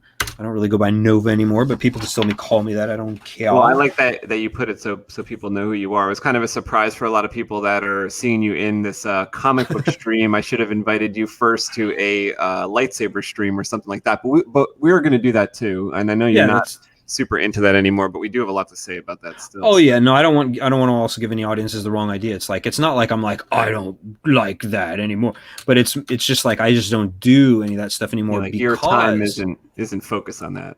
Yeah, and I just don't I don't have the ability because again, developing the screenplay has been madness. Like it's really cool, but like it's a feature length, Diamond Dragons, about 2.5 hour runtime. I have already 16 vocal artists attached to the project. Not attached in the like most legal sense, but the point is I've been able to get vocal clips for everybody so you can hear what the characters sound like, and you're going to be able to hear that, Anthony, which is great, and I have some concept artists aboard, and I don't know, I'd love one day to get you and Kevin on. It'd be so dope. Oh yeah, thanks. That'd be cool. Yeah, the Diamond Dragons page too is just like it's a Facebook page now. I think it's like diamond.dragons.tail.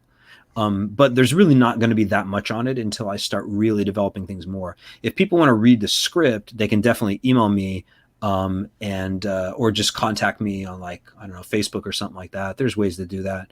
But yeah, that'd be so cool for anybody that wants to check out the script. Yeah, and part of it is when you maybe read get some feedback or something, right? Well, that's exactly what it needs, and also what would be enjoying. Now, keep in mind, anybody who's going to read it, first of all, I probably won't send 100% of the script, with several reasons. One, it makes you keep thinking, "Ooh, what's going to happen?" And two, in that way, nobody can necessarily know the total primer to the whole thing or whatever. Even though it's like, dude, if people want to steal your work, they're going to try to. But also, it's like, do they really want to go through that trouble? It's like, come on. Like most people, like you're working on Albatross. You're not busy trying to go, what can I take from people? And we're trying to kind of like lay it all out there too. So we're kind of laying like almost everything out there. Still, like you said, holding some things close to the chest, but a lot of this stuff is just laying it out there just because of the format of this show that I wanted to do, which is just like, let's try it where people can watch the creation of this comic basically from the very start. So we started drawing, I think, like page 1 online here, and even though we had the story for maybe 10 or 15 years, we started drawing it online, and we go through it, and a lot of the people who have ideas and stuff, I can incorporate if we like the idea, like Edmundo sometimes has an idea, and I can incorporate that into the story later on in a later issue, And I like something that. cool to say about one of the characters. Oh, maybe they should do that. And it's like, oh, you know what? That's actually a good idea. I can incorporate that in issue 4 or something. I completely echo that statement, and I'll definitely let you go here in a minute. But I'll just say this is like that exact thing's happened to me. A good shout out to my man David Simmons, who is actually on Saber Combat DVD number 2. Although I've pretty much discontinued those. But anyway, my man Hans Wickling, by the way, too, RIP, he was on DVD too. But anyway, David had made a comment at one point because I had him read Diamond Dragons at a certain level of it. I don't know how much it was or what version, but he had made a suggestion. I won't explain the specificity of it, but I was like, oh, that's a really good idea. And it was so minor that I could incorporate it. And I did so much more with it than even he intended. But the nice thing is, the point is, good ideas come from other people. And sometimes they can be really small influences that don't really mean something to the greater scheme of your work. But you go, ooh, that's nice flavor, nice pepper. Yeah. Someone else suggested something entirely different that was really minor. And it ended up making, the overall work better. And of course, my girlfriend constantly, there'd be something like she'd suggest. Like I could tell you dozens of the things that she suggested for it that's made it all the better. Like you're going to read, and I won't spoiler it, but I'll be like, there's this statue that is erected in honor of one of the great dragons in the script. And there is a certain aspect of that she suggested. And I'm like, oh, that's a great idea. So you can always ask me about it later, but I don't want to spoil, because now all you know is, ooh, there's some hero who's being honored. How interesting. But you know what I'm saying? Like, I won't spoil it, but there's just been countless cool ideas from, varying folks, even my own cast, of course. Like I asked all my vocal actors once I actually cast them, read the whole damn thing and let me know what you think and stuff. And, this one actress, Deneen, she's over the moon over it. She's wonderful. And she's just like, oh, you wrote such a good work and I love it so much. And it made me laugh and made me cry. And I'm like, perfect. That's what we're going for. I'm so glad. Yeah. And I'm really looking forward to understanding and reading more of this Albatross thing. You're going to have to share it. And, that way, who knows, maybe one day we have to do some vocal acting on it. Right. Oh yeah. That'd be sick. Yeah. Like, you'd have to give me a line. It's like, maybe more so in the along beginning. That or maybe using some of your like singing talents, because I want to do some kind of song as well. Oh yeah, well I can tell you this is my girlfriend Xandra is an excellent, composer. Like she just comes up. She's doing her own. See, that's the thing. We could talk forever about tons of things. She's writing her own Stranger Things musical. So #. What's the link to that, honey? Do You can find us on Instagram at Stranger Things a Musical. Instagram. Not a musical, but a musical. Instagram, Stranger Things a Musical. Boom. All one word. All one word. But so like, yeah, shout out to my girlfriend Zandra Amrine for that. And it's yeah, I think you got it correct, at least for Instagram. And you know, part of it is you'll just kind of, you know, link to me. People who are like my friend on Facebook or whatever, they'd be able to like, oh, I see it's over here, etc. Yeah, and it's a musical where she's made a nice, serious, and wonderful drama that is about season 1 of Stranger Things and all their characters. They're wonderful, different characters. So people who are fans of Stranger Things, which, you know, like, I don't know, I feel like a lot of people yeah, are, yeah. I feel like if you're a fan of Star Wars and Harry Potter and Lord of the Rings, The Matrix, that something like Stranger Things is not like, wait, what? Well, no, it's one of the things you keep tabs on because, you know, now the way things come out in these blocks, you know, so they'll give you like 8 episodes of Stranger Things, like all on the same night or something. Oh, dude. And you can place it in between these other things that you're doing. Like if you're waiting for Star Wars or if you're waiting for something, and then they kind of drop these things which fit in. Right. As fans of this other stuff, we love this stuff, or like The Mandalorian or any of this stuff that is alongside of our other favorite stuff. Yeah, we love it, especially stuff that, like, for me or you, people our age, harkens back to like the 80s and really shows precisely that how somebody's room was in the 80s. That's what I loved about Thor Ragnarok. Just totally going off the deep end here, but Thor Ragnarok showed the Hulk in his bedroom. Yeah, if you were like an 8-year-old boy, your head would have exploded. Like, I couldn't believe it. I was in the theater. I'm like, I can't believe I'm spending like 5 minutes of this movie. I'm in Hulk's bedroom. This is unbelievable right now. Wasn't that awesome? But yeah, speaking of sick. 80s things, that's a wonderful thing about Stranger Things is there's so much callback because it takes place in the 80s. And I was a child of the 80s. I just aged myself. But like, you know, like the point is, like there's so much great work there. And there's also like advantages to that. We keep going on, but I'll just say this is that, you know, cell phones weren't available. So that's a nice, great thing for the writers to be able to be like, aha, no thing that would normally be like, let's say I thought you were in danger, right, Anthony? And then in the movie, I fly all the way to New York and I'm dodging taxis and I'm running. I'm Anthony. And in reality, I just make a phone call. You know, be like, yo, I think might be a hitman after you or something, you know, so everything can be solved by that. But in this case, there's things that can't be solved because we're in the 80s, because technology doesn't work this way for civilians. And then other things can enter the equation that make it cool and fantastical and the sci-fi and all that stuff. You know, so it's kind of interesting to think about like, ooh, how interesting that certain writing can't survive in today's world. Like, in other words, there's some old movies that relied on you didn't have a cell phone or, you know, it wasn't easy to do this, that, and the other. And other films that now, because if you do it in present day, like say the movie takes place in 2020, absolutely, there's a lot of things you can't write that you could write in the 80s. Do you see what I'm getting at? Yeah, totally.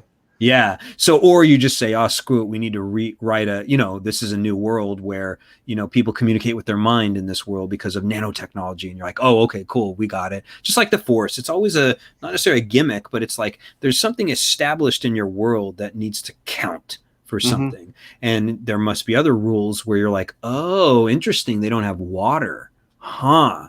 That's messed up. So water's like gold or money or, you know. Yeah, like Dune.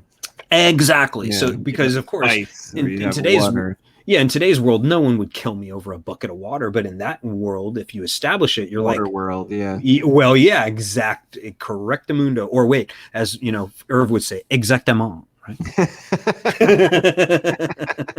But I must bid you adieu and bonsoir and how you are.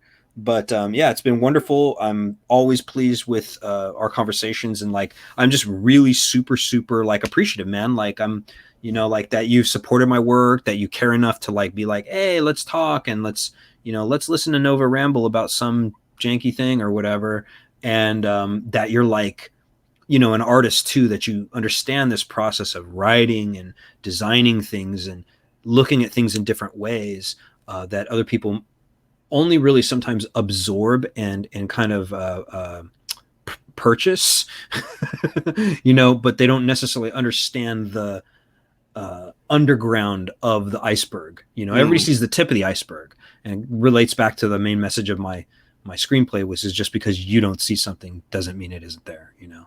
And I think at least you know it's there. I can tell you see it. Well, you're one of my heroes, so I mean, anytime thanks, I get a chance to talk to you is, I mean, the first time I talked to you, I was over the moon that we were talking on the phone and stuff like that. And you know, the whole reason why I'm on YouTube or even doing lightsabers to start was because of you, because I was watching you. I was watching Makoto in Taiwan. Oh yeah, you know, that's right. I forgot about Makoto. Yeah, trying to figure out hyperblades. So I came across your videos, and I was watching you ever since. And I watched all your Christmas holiday wish videos and all your. Oh yeah, that was cool. I wish I could. That's something that I always wish that we could have done more of and bring it back. Is I always wanted to say, hey, let's go like donate canned food and stuff. So we go and just be jackasses at a dollar store and buy like all these canned foods and just, you know, be stupid. Although it's funny, a lot of the dollar stores didn't appreciate that we filmed in the store and stuff. And I was like, Jesus Christ, like, geez, come on, man. Come on. It's Christmas. Jesus. You know, we're buying a lot of stuff. But yeah, that was always fun because it was about giving back, you know, super important. Yeah. And hey, don't undercut yourself. That I know you're saying, well, the reason I'm on this is because of you. It's like, don't forget what the Bruce Lee lesson is, which is, you know, all knowledge is self-knowledge. So there is just, that's kind of, to me, the purpose of life is each human being is trying to get us to see what we can't see in ourselves. Because again, just because you don't see it doesn't mean somebody else doesn't, or that it isn't there.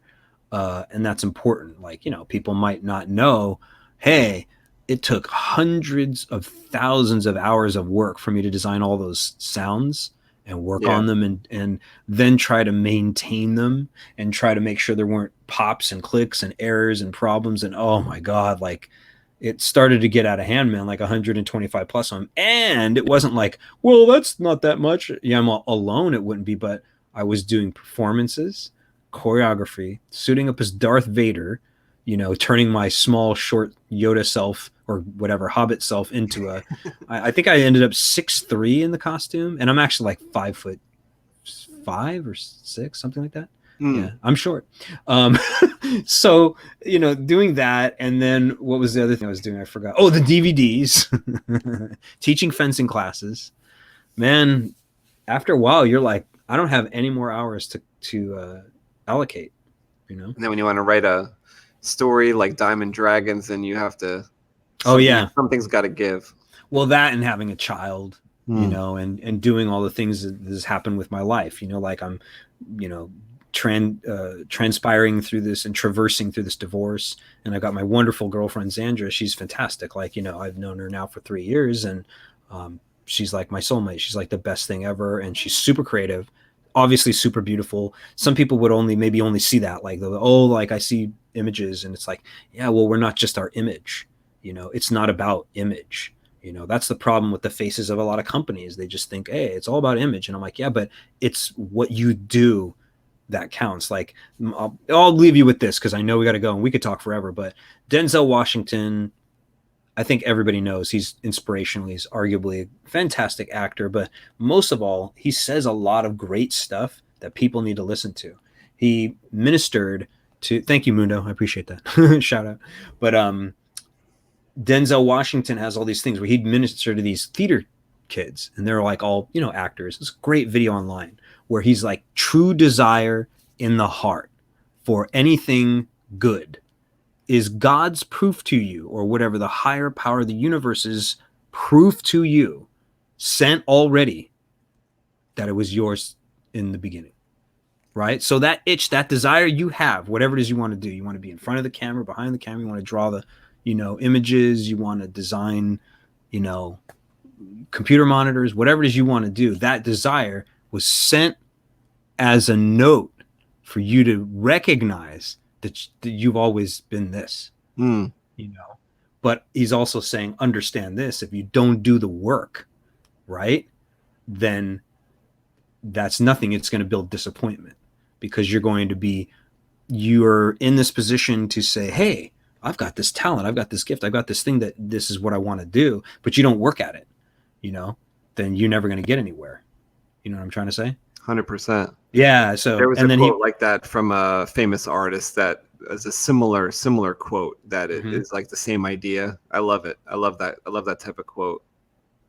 Totally 100%. And then my favorite was at the end, which is I feel most important. He's all, and finally I'll share this. I've never seen a U-Haul behind a hearse.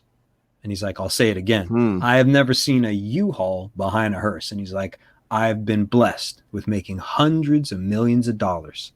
I can't take it with me, and neither can you.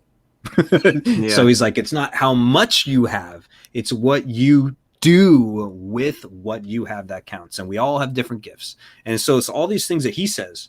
And I'm like, oh, these are so good. You know, these are the things that are more important, the things that we want to communicate to future generations. Because otherwise we'll keep going down these weird, you know, ugly paths of everybody going, everybody with the most cars at the ends wins. You know, and you'll be like, no, that's not what I mean. Damn it, have you not been listening to me? We've got to get out of here. Yeah, anyways, we should get going. Everybody got to get out of here. Got to get to the chopper. Go. Get out. Do it. Do it now. All right, buddy. Well, it was great to talk to you, and I'll catch you guys Wednesday. And yeah, if you want to tell your chat or tell FX, whatever you want to do, it's fine. Like, you know, I'll be here. That'd be cool. That'd be really cool. And then after that, I do want to get you on we'll get on like a more of like an FX. You know what we'll do? We'll do like an FX-Sabers live. Yeah, that's if you want. Where we'll talk like this, but in the background I'll have like FX-Sabers up, and we'll talk about what's going on FX-Sabers. You know, cool. Yeah, sometimes hopefully it'll be an awesome build, or somebody makes an announcement, or just whatever. We talk about whatever's going on. No, that's cool. I'm down. Like I'm totally cool in the gang with it. Like I'm not like, oh, I don't want to talk to people. In fact, that's the thing, is the people are the things that matters the most, and that's really what's most important. It's not about, you know, what's the next product and hurry up and this Saber is going to come out. It's like, what about the creativity? What about the artists? And what about also the